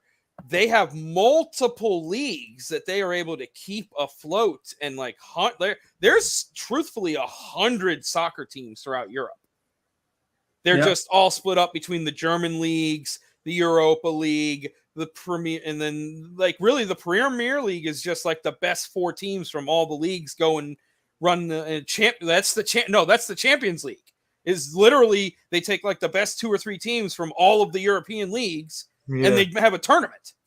Yeah. And that's the Champions League tournament every year. Yeah, that's some good So soccer. Europe has the ability to they have 3rd division, 4th division soccer and stuff like that. And they have had good turnouts to the London games that have happened with the NFL. So I think London might have more experience dealing with crowds playing in London, playing experience in pro ball, as opposed to not getting great time playing college ball, even though it was a premier program.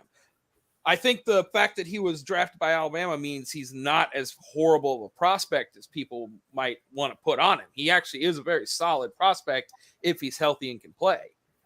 But I would say London has more experience than him. And it's probably going to be suited to the game better, to the big game better. Shout out to TNT's post-game coverage, by the way. They have a cooler behind Kenny Smith that looks like a beer cooler that you would take to a blue-collar work construction site job. So I don't know what's in that cooler, but if it's anything like the Midwest, it would be some Budweiser, Bud Lights. I don't know if Kenny's getting down with some Bud Lights tonight or not. It's the heart of Craig Sager. It might be. It might be. I feel like the guys on this show, they definitely have booze in those mugs. It might. Probably check the shirt. But Mike asked me not to do this, but I have now. He said, "Don't set me up with any weird questions, please." But this isn't a weird one, Mike. But you are not probably ready for it. But it's a very simple one. Okay. Some people say, "Oh, you shouldn't even cover this league." I got advice. The guy said, "The USFL, don't cover that bullshit league." Why not? We're just getting started. I won't shout him out. He said, don't cover that bullshit league. Cover the NFL. Cover a sport that people know about and care about. But so I had fun tonight. I think we did a lot of good. Yeah, I had a good time. And I think watching basketball, watching Bellator. So honestly, think that, talking football. Oh yeah. But I think our information, if someone does listen to this, is going to be valuable. Like, we're not going to get everything right, but I do think we dropped some nuggets of not even maybe we knew about. I definitely learned a lot from, just talking it out and listening to the two of you guys. So here's the question: do you guys want to do a Saturday recap show? Because a lot of podcasts will do NFL recaps after week 1. Did you want to do a recap show on Saturday or Monday, or did you just want to go on to week 2? Because I actually think this league's going to be good, and we can actually recap some good football. I'm down for whatever. We can talk about it after the show. I was about to say, we'll only be able to really talk Showdown tomorrow night. So, I'm fine doing a recap show, but I would do it on maybe we do like a 2-part. We do a recap and a first look on like a Tuesday. Yeah. We're going to talk some NBA. We got the playoffs. Oh yeah, well, we're going to have playoff games. Yeah. What's the score at this halftime? I was watching more of the. I am looking at 56-46. Pelicans still, right? Okay. Yep. Pelicans up. Brandon Ingram is a freaking monster tonight. Nice. So I am kind of happy I switched over to him. Baby Giannis, man. Norman Powell crapping the bench. What did Okongwu finish with? 15 points. All right, not too bad. Yeah. Not too bad for basically a minimum salary guy. Yeah. They're to be fair, all the guys in the range so far. So all those 3K guys right now. Get that 5. No one's at 15 yet. He beat Rondo. He beat Deleon Wright. He beat those guys. Those are the big. Rondo's the big one because he would have been the high-owned cheap dude. Do me a favor, Mike, as we wrap up. Go to a search engine, right? Yeah. I want Governor to do this too. Type in USFL because it's already been spoiled for me. So USFL Philadelphia Stars mascot, and tell me what the hell that is. And I want to see the genuine. I don't even need to look that up. What are you talking about? Everyone loves the Blob. Hold on, let Mike see it. You got to see the Philadelphia Blob, and I want you to tell me what animal, creature, what silliness that is. And I'll try to pull it up on what's behind him? Is it just a football he's standing? Yeah, he seems to be just standing in front of a football. That Well, blobs don't have legs. Blobs don't have arms either. You can't have legs. Those are horns too. Look. That's not the football line. He has horns. Like an amoeba, like one. Is he a cat? Does he have a tail? Yeah. Now, people, because if you guys remember the Philly Fanatic or whatever his name is for the Phillies for baseball, they say because they're in Philadelphia, they're just leaning into the oddball Monsters Inc. kind of mentality where they just create these weird looking creatures.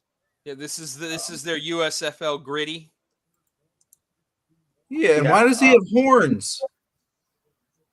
That's got nothing to do with blobs. Like Slimer in Ghostbusters, he's a blob. Right? Blob from the X-Men, the big fat motherfucker you can't move around. That's a blob. What about this? What are you pulling up, Logan? This is all the mascots. What's really cool, and I forgot, I forgot their names, and maybe Gov has it ready because he has weird information ready for me sometimes when I least expect it. But the honest cool part about it that I want to bring up, and I think this might be college season. I like all of these except for the stars, because what the heck? What does that have to do with the stars? So you're not big on blob for the stars. How about the New Orleans guy right there in the bottom right corner? Or I was about to say, if you pull up that picture you had before. Yeah. I was looking at them all. That had all 8 of them. Like I just switched it. I liked them all. The general was like he almost looks like the general from the. Well, not really, actually. Just he's wearing the cap. I was gonna say he looks like the general from the commercials. He looks like a younger version of Shaq as a mascot, as the general who he's responsible for. Yeah. The New Jersey Generals mascot. Get low car insurance on the general. But no, great. It's a great name. The New Jersey Generals mascot, General Jersey. It's the best. It's the best. But okay, I wanted to mention. I like the cowboy who looks like Woody. Yeah, no, that's actually my favorite. Ace, the Houston Gambler. Yeah, that's mine. I'm down with Ace. Ace is my boy. That's my dog. I mean, now I'll admit the bandit throwing up gang signs, the Bayside Bandit. I like that too. Like that's a good one. I think he's throwing up gun signals. Yeah, but his pinkies don't go up, so his gun signals look like cha cha cha cha. Now, more like he's got a gun sign with the pinky out. He's got one of them weird silencers. But what were you gonna say, Logan? The reason I bring this up, and the fun part about this was, as we close shop here, and we just have some fun near the end, is they let people, especially the youngsters on Twitter, pick the name. So they picked the they did do Twitter polls. The fans of the youngsters picked the gamblers. No, not the name of the team. So the gamblers, they picked the name Ace. I believe the choices were like Ace, Jackpot. They picked the name of the mascot. Yeah, I like Jackpot. They gave him a multiple choice, and then they got to pick from the multiple choice. I like Jackpot. I think Jack would have been fun. But Ace is pretty good too. Ace is pretty good. I do think they dropped the ball on some of them though, because I don't remember all the names, but there were some good ones out there, and I thought, what's the Pittsburgh one? Marty, I think. Isn't it? Yeah, no, that. Oh, sorry. Marty. Yeah, Marty the Mauler. Marty the Mauler. That was the closest vote. I think that one was. What's the Mauler look like again? Which one was that? He's the one just like the purple and orange one. So okay. What I call the Barney Rebel, the Flintstone color scheme. Yep. Like what's a Mauler about him? He's got a construction hat. And like I'll give you like I saw the Twitter poll, so it was like your choices were like Marty the Mauler, Mauler Mike the or and then like Mel the something. I don't remember exactly what it was. So it's like you didn't give them great choices. They were all basically the same. Same thing with like the generals. It was General Jersey, General Joe, General George, General Gene were the names they gave you. They like a lot of alliteration. Yeah, they definitely like the alliteration. I think the ones that was bad that could have gone was like the Birmingham. They chose Stanley, but they could have had Buck or Magic. I was and like the city uses the term Stanley Magic. One. Stanley, yeah. So they're the horse after the stallion, Logan, Stanley Logan the Stallion. So they went with Stanley the Stallion instead of Magic the Stallion or Buck the Stallion. Or Bucky. I'm gonna buck the trend. I'm gonna call that guy Buck. I'm gonna buck the trend. He's not. Stanley can buck off the horse because the horse's name is Buck to me. Stanley got lost in the desert somewhere. He didn't make it, but the stallion he's Buck. So they probably could have left it with no name, but I think that's leaving the horse with no name is copyright, so I'm not sure they can do that. So I want to end with one question. The USFL is successful if, and then the USFL is not successful when, and I want you both to answer that question, and I'll answer it as well as we close up shop. So again, Mike doesn't like when I put him on the spot, so I'll fill some. No, well, I think I alluded to it before. I think it's going to come down to the offensive line for both parts of the question. If the offensive lines, and it may not happen in week one, but if they can start to gel and protect, or if the refs give them a little leeway on the holding, and you just give these quarterbacks a little more time, that's the biggest thing when we see quarterbacks failing in the NFL. It's because the Jeff Fishers of the world did, and not that he was the GM of that team either, but like Goff had no protection on that rookie year either. And look what happened. And that happens all across the NFL. Look at Daniel Jones of the Giants. He's had no offensive line help. It's gotten better over the years, but his rookie season, garbage. And now I think if they do protect, then it's just a lot more offense can happen, I think. And if they don't, we're just going to see a bunch of boring games because nobody can move the football. And I don't need to – I already said it before, but I think that's going to be what it comes down to overall. Now, Mike, you're a huge fan of Morning Combat, and you know what happened a couple weeks ago? They were shooting the shit, and then Brian Campbell, the lead analyst host, he had to leave to use the restroom. I've been holding my urine for so long, but I had to get all the good information out.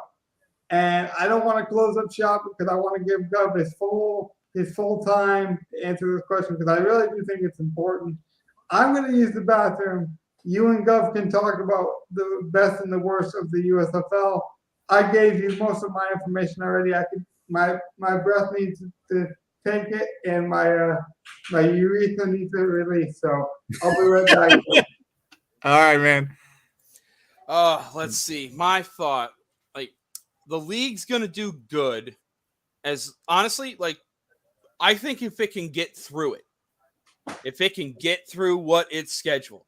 So many of these leagues, they can't even get through all the games. That's whether true. It's financial, whether COVID. It's COVID, whatever might be the reason. Yeah. If they can get through the season and play out a championship game, I think it'll be a success. I agree with that. And as you said it the other day, it's 10 games, regular season, 3 playoff. Yep. Should And be so about it's, 14 weeks with a bye week. How many? Say that again? It should be about 14 weeks because I With a believe there's a bye week in okay. between. I think there's a week off before the championship game. At some point, I believe there's a week off in the playoff. Maybe it's a bye week for the 1 seeds. I forget what it is. Yeah, I was going to say, I wonder if. But it's going to be a short playoff because do we know how many teams make the playoffs? Is it 6? It actually might be 13, and that's with the week off because you're probably only having 4 teams make the playoffs. Okay. So you'll basically have the 2-team playoff and then a title game. It's broken up into 2 divisions, right? Yeah. So I believe the top 2 of each division probably get in. So half the league will get in, half won't. Because that's about what it is usually. That is true, but I could see them, since it's the first season, wanting to have an extra, playoff round and rewarding the teams that do finish in the first, where they make it top 6, and then the 3 you'll play the 2 from opposite divisions and vice versa, and then each 1 seed gets a bye, and then obviously. Oh God, Larry Nance is going off. He's the cheap dude you needed. Oh my God. So for any Bellator fans, we had I think I mentioned it. Pico was crushing, and he did lock up the win in the 3rd round with a ground and pound TKO. Then Corey Anderson, I believe, I turned over to the basketball game. I'm pretty sure Corey Anderson won the fight. He was running off celebrating, it looked like. And when they showed the highlight, he was on top.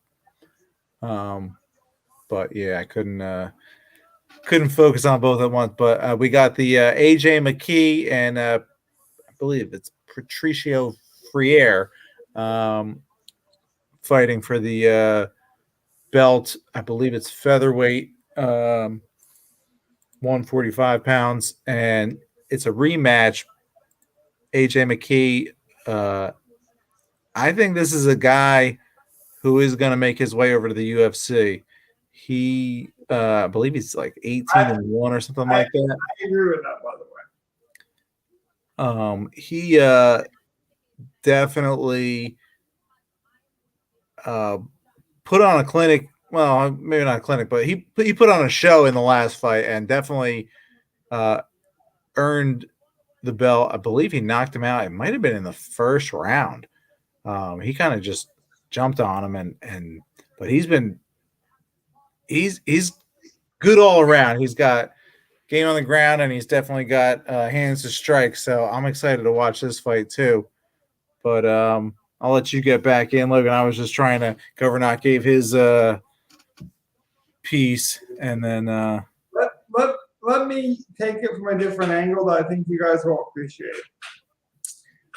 Okay, so, and I haven't heard anyone say this take before, so I think it'll be unique to our podcast and pretty organic. I've really thought about this.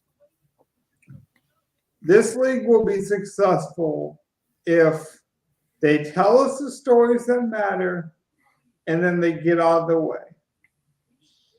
The reason that my generation or my generation of football fan has started to watch the online coverage of, say, the NFL draft or PFF over ESPN is the over dramatization and sensationalism that they do with the draft picks. They'll talk about stories that aren't prevalent to football. They'll talk about issues that aren't relevant. They will try to sell you things that don't matter to the game. For example, they will tell you, oh, this player is so good, he's never done any wrong, like Mel Kiper can't even give you his honest opinion on prospects in the draft because they're not allowed to be negative. Like, they literally treat these draft picks like they're preschool kids that can't hear any negative criticism about them coming into the league. And I know that's because they have a sponsorship with the NFL, and the NFL doesn't want any Mr. Irrelevant. They don't want a Tom Brady scenario where it's like you give your honest opinion on a fifth-round pick that you think might need time to develop, and then that guy turns out to be Tom Brady, and then Mel Kiper looks like a fool or an idiot. So every story gets sensationalized because they can't even give you honest feedback on the player. So that's my biggest fear with this league. It's like this league might be like, oh, well, our talent's not so great, so therefore we have to oversell what talent we do have, and we can't even be critical of it, or we can't be honest about it, or like, well, the football talent's not so good, so I don't even mean to be funny here, but like, we know how the media works. We're going to talk about how this guy lost his grandpa, 10 years ago, and like him and his grandpa used to watch football, and we'll find some humanitarian story over just telling us truly organic, coming of age, like good stories, like there's the old adage that my dad used to tell me. I think it was my dad or my grandpa used to say, you can tell a good story or you can wait for a good story to happen. If this league waits for good stories to happen, it will be entertaining, it will be fun to watch. But if they try to generate too much interest of reasons we need to care, whether it be football, humanitarian, I think it's going to come off cheesy and overproduced, and it's going to be a turnoff. So, did that make any sense? Pretty good point. Yeah. I hope it made sense. Like, if anyone's watched the draft, you know what I mean. Like, they'll say, like, this guy's, he used to work at a soup kitchen, and he used to. It's just like, okay, there's a lot of stories like that. You know what I mean? Like, but this kid worked so hard to get to the NFL, and now you want to bring up all the sad stories in his life just to sell your product because you don't want to upset the NFL, and say, like, well, this kid was really good at football and didn't need time to develop, he'd be a first rounder. So instead, we're going to fill it with, oh, he worked at Big Boys for minimum wage. And like, I don't know. I just find it discontinuous to the football player, the athlete. Like, he's there to play football. He's there to promote his skills, and you want to sell this like sap story to try to make a buck off of me. It's just a dirty business. So if the USFL can like lean into football and let Joe Platt, who actually knows a lot about these college guys, like he knows way more football than I will ever know. Like, let him go. People might not know the name. People might not. He might not be the Joe Buck of commentators, but he knows his stuff. So let him talk football. Let these guys talk football. Open it up to Twitter. If Peyton Manning tweets about it and he's talking football, show that. But don't put Kim Kardashian on my screen because you paid her to watch 5 minutes of your league, like some other leagues have done to generate attention. I'm not even. I hope they don't do that shit. Yeah. Let's make it about the football and the players. Let's be honest. The NFL does that during the Super Bowl. Even like we'll get like a 15 minutes, span. Ben Affleck is at the Super Bowl, and it's like, okay, I guess like. I like the halftime show. There's a time and a place for entertainment, but like at some point, you could fill that with football information. I'm here for a Super Bowl. Yeah. So like, I don't know. I want to know because we don't know that much about the players. So like, you want to give us some backstory and stuff, but let's keep it football centric tomorrow, please. That's my way to succeed. Keep it about the football because I think the product is actually going to be good. So, sorry to change gears again, but Bellator does their intros a little bit different than the UFC. Theirs is more like kind of like the WWE almost, where they walk out from behind the stage. Wow, okay, this is a show. So, AJ Mckee is walking out down the runway to the cage, but there's fans on the side. He first has a rapper or a hype man, like, who is not him, clearly, introduce him, and he's, like, rapping with music and hyping him up, and then AJ Mckee comes out. He's wearing a nice, like, maybe probably, designer robe, and he just starts throwing money as he's walking out. He is making it rain on the crowd. That is quite an entrance. Yeah, that's a bit of a theatrical. Well, I mentioned it. He's going to be a star. If he is already. Yeah. Just Bellator, it's not as known. I agree with that, Mike. And just how I mentioned they should keep it about football. Do you disagree with that to tie it back to the USFL? Do you think maybe the USFL needs to lean more into the theatrics? Like, do you disagree? Maybe they need to. I don't know. No, I agree with you. I hope they don't do any of that. They don't need it. So don't do the belt. Don't start with that. Definitely do not start with that. If you get desperate in week 6 because viewership's low, like, go XFL round 1 where they were just like, hey, we're going to go interview the girls, let's bring the camcorder backstage and check out the girls in the locker room. And it was staged where, like, the girls were covered but, like, still, in towels or whatever. And they're like, oh, my God. Right. Like, they just, they went like they were in the WWE where they're like, well, sex sells. We got to just make it sexy for the young kids. Or even keep it more PG where you go like minor league baseball? You're saying like keep all that out of it for now.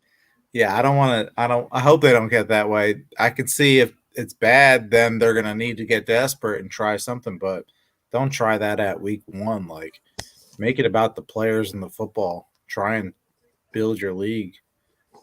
That's a bad sign if they go there in week 1. Governor, is there any last minute advice you want to give the people?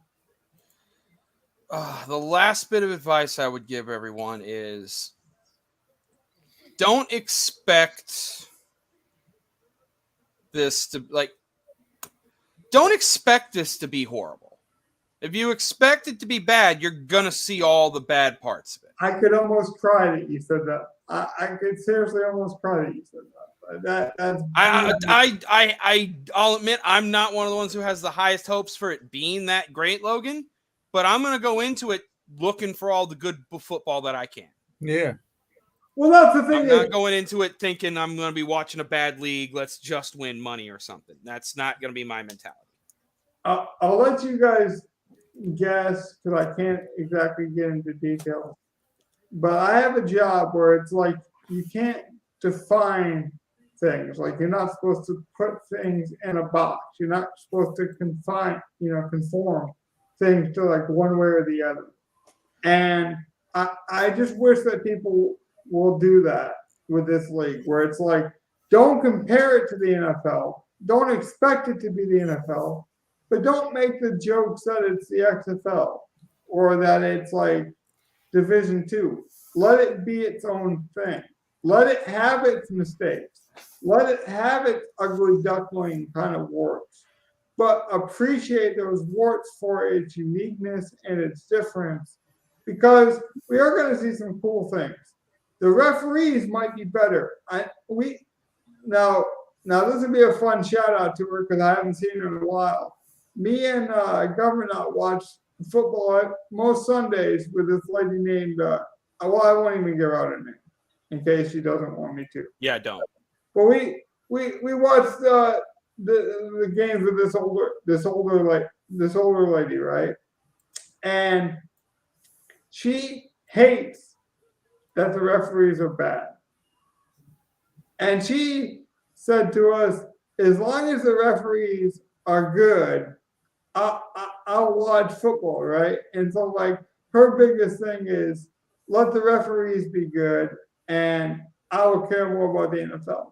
So like even small edges like that, I think are key. If the referees are better than the current NFL referees, even if the player talent isn't there, I think we could see a better product. If some of these announcers let the players be the stars instead of thinking that they're the stars, Joe Buck, maybe the product would be better, So I think the NFL, because of the big dog in town, makes a lot of mistakes. And another example of that is sometimes the NFL over-explains like you're a dummy. Like the NFL got so popular that they brought in a kicking analysis member as a sideline reporter at one point. Like CBS had Jay Feely on the sidelines to break down kicks. Like to me, that just felt like a weird flex move with money. It's like we got so much money and we got so much resources. We're going to invest it in a kicking specialist. And maybe this league is what we need. It's a simplistic. It's got that old school, like Midwestern kind of vibe where it's like maybe they're not the most polished or cleaned up, but like we're going to get that old school football that maybe a 95 or it originated in the 80s. Maybe we'll get that old school football. And maybe establishing the run with some new gimmicks and some of this new rules will be a good thing. So I don't want to keep us much longer. I just want to wrap up from here. We still have 2 viewers watching. So shout out. We kept live viewers the whole show. So hey, I appreciate you guys. For some reason, it wasn't letting me comment. I couldn't. I would have shouted it out, but then I also thought I saw the comments like a half hour late, and I can't see if the what the viewers are. So we got 2 concurrent viewers. And I appreciate you guys listening. That was awesome. My man Double J from our football community was in here. He's a huge gambling guy. I didn't mention. I have to mention him. I forgot to mention my second favorite quarterback on the slate. It's Slaughter. He is the only quarterback, I do believe, that actually has played in a regular season NFL game. The problem with him is he is a traditional quarterback where most teams want like the Jalen Hurts run to throw ratio. But I honestly think he is going to be the Drew Brees of the USFL. He threw a 69% accuracy rating in the NFL. So if he can throw it almost a 69% in the NFL, and the USFL, that might be 80%. And no joke, I mean, that might be 80%. And if you're talking about a guy who doesn't turn over the ball and he feels like he's that accurate, like a Drew Brees, that could be huge. So Slater and Scott are my pivots off of Jordan Teamo, even though I think Teamo was good. And I understand Gov's initiation to this league and saying, I'm not going to get too cute in week 1. I'm just going to go with the for sure things that I know. And Teamo is one of the things that we know he should be good. Exactly. Not gonna like I'm gonna have exposure to other quarterbacks, like I said, but I'm not fading Tamu like completely or anything. I'll still have good exposure to him, probably equal to the field, whatever I expect it to be. Rob also said that he's gonna go with a Slaughter stack tomorrow. So I'm not the only one. Like, look, Slaughter's not gonna do anything maybe athletically, even though he said he's more athletic than he showed in the NFL. He said those boys just hit harder. They asked him, they said, well, I think someone asked him pretty much, are you Drew Brees? And he's like, in the NFL, yeah, because those boys hit harder. In this league, he's like, you might see me get loose like I used to in college a bit more. So I don't like. So I appreciate the honesty there too, though. Like, I think he's more athletic than Perez, but I also said I think Tom Brady could beat Perez in a foot race, and I truly believe that. I mean, honestly, I got $15 in my DraftKings account. I would honestly swear on my family bet on Tom Brady. That's not a joke. That's not a gimmick. Like Perez, and also, dude, they were not going to start Perez. They were going to start, I think, Moore, this guy named Moore. Moore broke his foot like 2 days ago. So Perez is just meeting his wide receivers like, 3 days ago or something? It's the ultimate contrarian. I'm going to show the house, but I'm not doing it.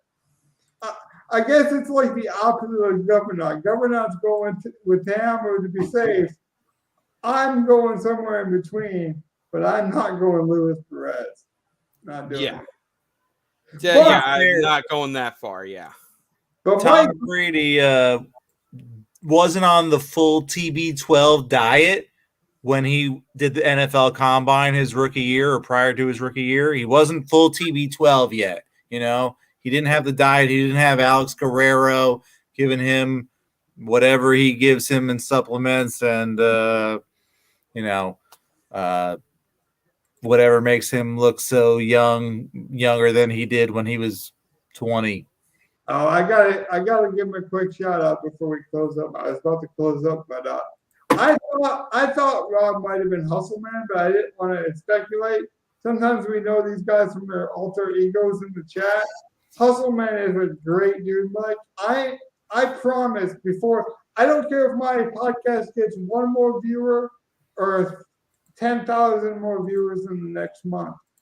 The next guy I really want to bring into the family, into the fold, outside of some real life friends of mine, would be Hustleman. This guy is, you can ask Gemini, he has a unique perspective, and he likes some niche sports like NASCAR, and he's he's like an old man too. He's into baseball and some of these more niche sports, so he could definitely bring on some perspective, and we'll definitely bring on all these guys. Even though man, let's more the merrier.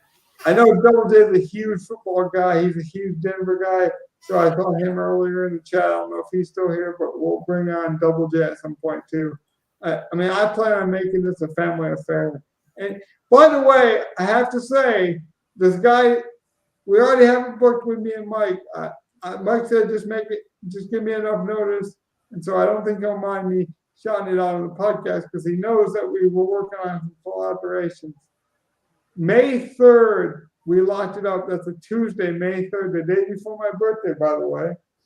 I have a collaboration with a 49ers fan who has a 49ers sports show where he also talks about other sports, but he specifically hosts a live show around mostly the 49ers. So a lot of his base is 49ers base. But he's got a couple thousand followers. He's really been interested in my journey because he's like, you're a DFS guy, but you focus so much on the emotional connections of people that, like, you know, he's like, I've always enjoyed our conversation. He agreed to come on our podcast to talk about whatever. He's like, just talk about sports. That's what I know, sports. So May 3rd, 10:30, we're going to have that man on. Because I told him late night, because Mike operates like a bat, so we need late night. And Governor, he's used to that West Coast, so we'll try to get him on there as well. I think Tuesdays might be his days off, so hopefully. Tuesdays usually work for me, yeah. Yeah.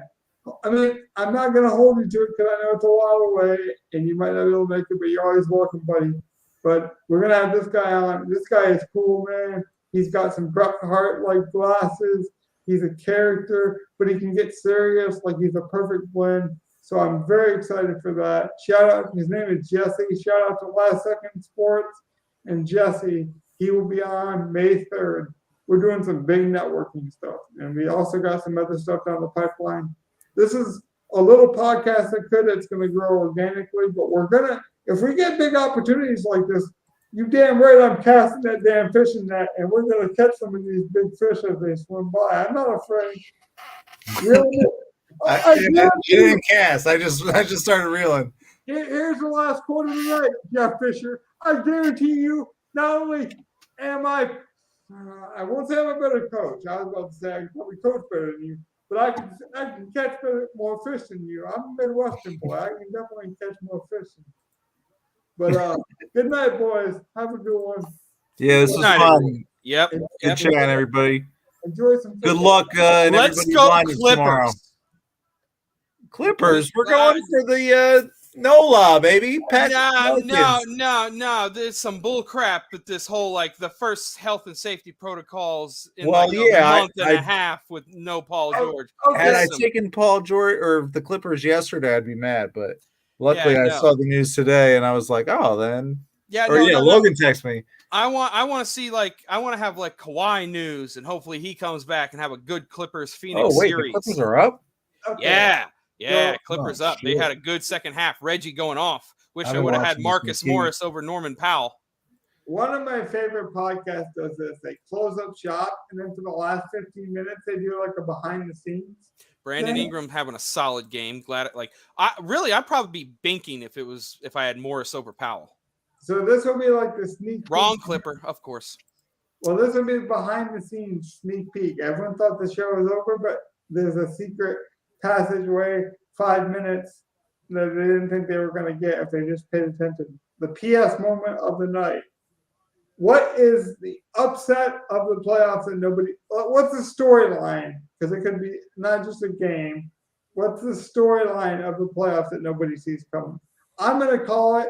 I didn't get it out last night because you guys picked your finals and I didn't pick mine. I do want to hear yours. You heard mine last night. You know my story that no one's talking about. I want to see the destructive monster that is the Golden State Warriors. Just run through this Western Conference and remind everyone. We are still live, so I will say mine was and still is, but I'm going to hold to it. And I am biased because I've always been a Brandon Ingram fan, and I love CJ coming from a small school of Lehigh. I'm going with the Pelicans and the Bucks. I think it's a weird athletic matchup. That's good. Like I would love to see a young Brandon Ingram matched up against a Giannis. Middleton matched up with CJ. I think there's a lot of parallels there with the young Bucks team. But I will also say this because I'm a huge basketball guy and a huge Jokic guy. I truly believe that Jokic upsets the Warriors and pisses all kinds of basketball fans off. He's a bad matchup for them. He's the key to that. Joker has to win that series. I don't think any other player on Denver can beat. Like none of them are really helping. Draymond can shut down Draymond can shut down Aaron Gordon.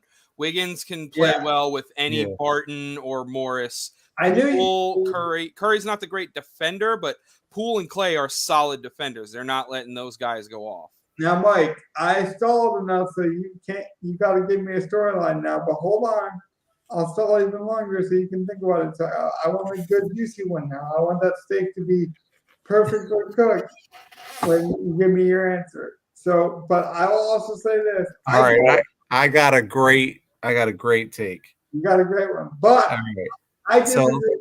I disagree with Governor, though. I have to say, I'll go a step further. So I think the Pelicans Bucks are your final matchup. I think the Nuggets beat the Warriors, and I think Jokic is the MVP, but everyone knows that. The guy that steps up is Eric Gordon. He has 2 performances over 40 points. Yeah, I played him in fantasy both nights he did that. If I told you he was due and it was coming and I knew to play him those nights, I wouldn't be lying. I don't see a scenario like that coming in the playoffs where I thought he was on Houston. He got traded? Who, Aaron Gordon? Oh, Aaron Gordon. I thought you said Eric Gordon. No, Aaron Gordon, the former Magic. Yeah, no, I know he's on Denver. That's right. Sorry. Yeah, he had 2 40-point games this year.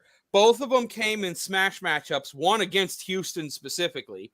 Both of them came on the back end of not a back-to-back, but a 3 and 4 days kind of thing, where they were on the 3rd game and maybe they had just had a day's rest after a back-to-back. Basically, he was in a smash spot, and it was a point where Joker was probably going to rest, and then he ends up playing. So he's not playing at full capacity because it would have been a rest day for him. And like both of those times, it only happened twice during their season. Both those times they did it, I had Aaron Gordon in my lineup. And yeah, he went for 40 literal points.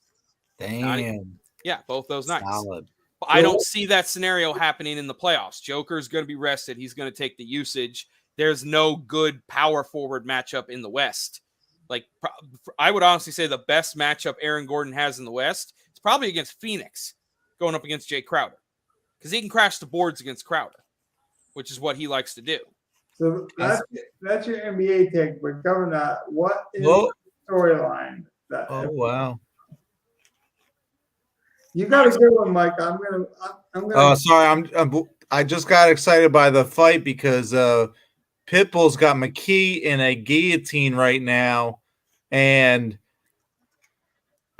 it is. It looks tight. There's a minute left in the round. He's fighting it. He's not tapping.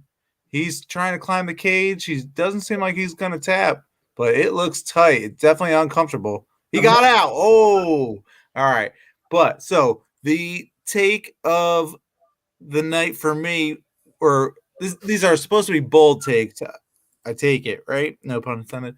Going along with how I did say that the Nets were going to play the Warriors in the finals, that was going to be my pick. I'm being a little biased.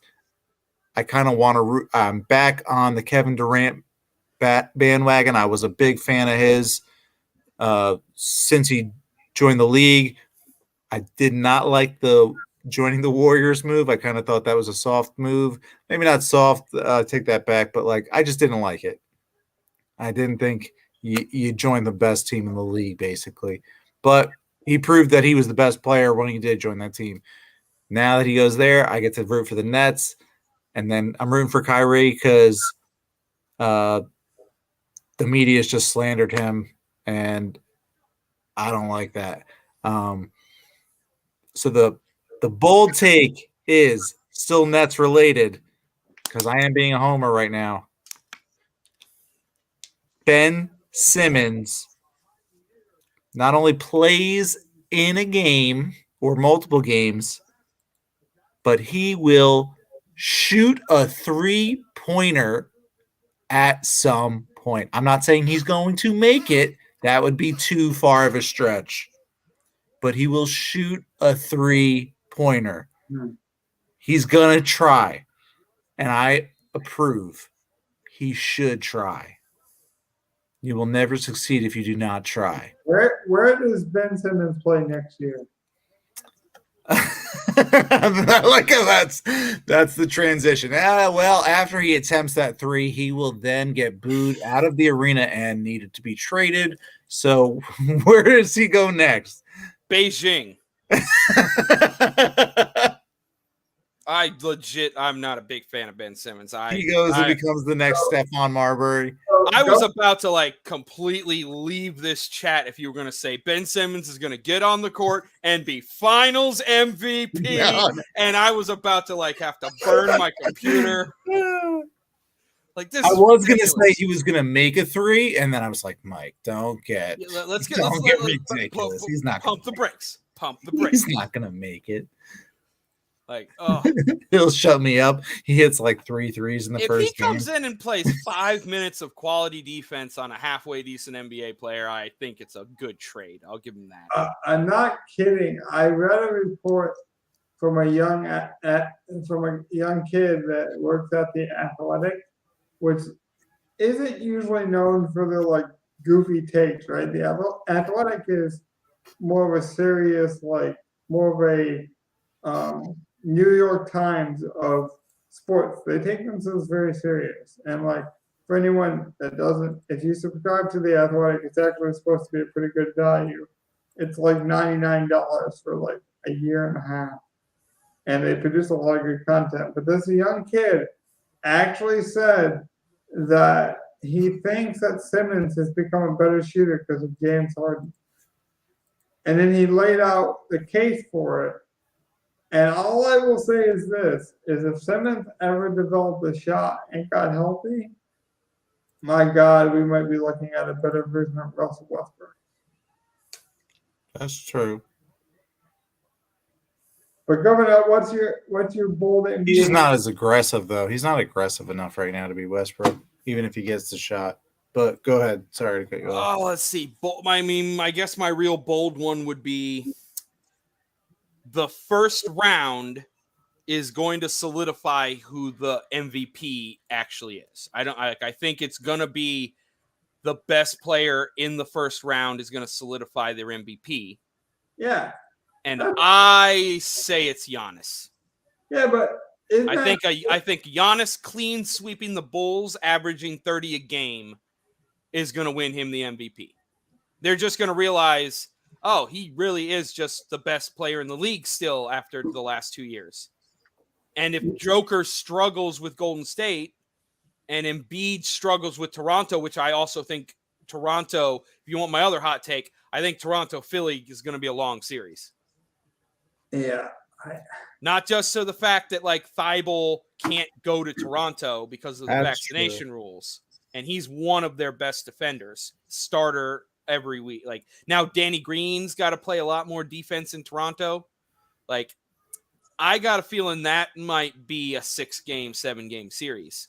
And by the way, Thibault has a really good YouTube channel he does with his sister, by the way. They do some really cool, they do some really cool, Anthony Bourdain, traveling videos. So shout out to Thibault, who I actually watched one of his hiking videos that he did with his sister. It was actually really good. And I'm a fan of Thibault. So see, those are the kind of takes that you get when you stay around after hours on a podcast to listen to. But to your point, though, Governor, what I find interesting about that is I think it might have been Woody Page or Bob Bryan. I think it might have been on Bill Simmons' podcast that mentioned he doesn't care what the terrestrial media says about MVPs and that kind of talk now, because the media makes you vote on it at a weird time. They put a weird like commercial like marketing campaign behind it now, where it's like we have to speak sort of rosy cheeked about these players. That like he's like the true fans will decide. Like, and he was more talking about like Barry Bonds and things of that nature. Like, okay, you want to hold them on the Hall of Fame, or you want to say this about them, but it's like the fans of the sport will decide. So, do we really give a shit if Peter King says that Kyler Murray is the MVP of the league? If we all agree that we want to see a Josh Allen Mahomes rematch in the playoffs, and they ball out in the playoffs, we don't need these damn reporters to tell us who the MVP was, because we're watching the two best quarterbacks in the two most important games. And so like I stopped paying attention to the MVP in that way a while ago. I honestly just view it now as like good players. And like I said last show, it's like it doesn't matter at this point. You got 4 names, you got 4 big boys at the table. They all can eat. There's plenty of food. I told you we stocked the fridge tonight, man. I got enough food for Giannis, for Embiid, and for all those boys to eat. So just make your case and enjoy basketball. Like, just make the case and enjoy the teams now, because now it's a team sport. And you got Marcus Morris out there. You got Terrence Mann stepping up. Like, of course, you got these individual performances that are great, but you got these guys stepping up and really just grinding now. And it's fun basketball now, man. We're getting full effort now. So, with that being said, this has been After Hours. We're going to get out of here with this. Thanks, boys, for joining me. It's been great. Hopefully, we'll win some money. Good night. Yeah.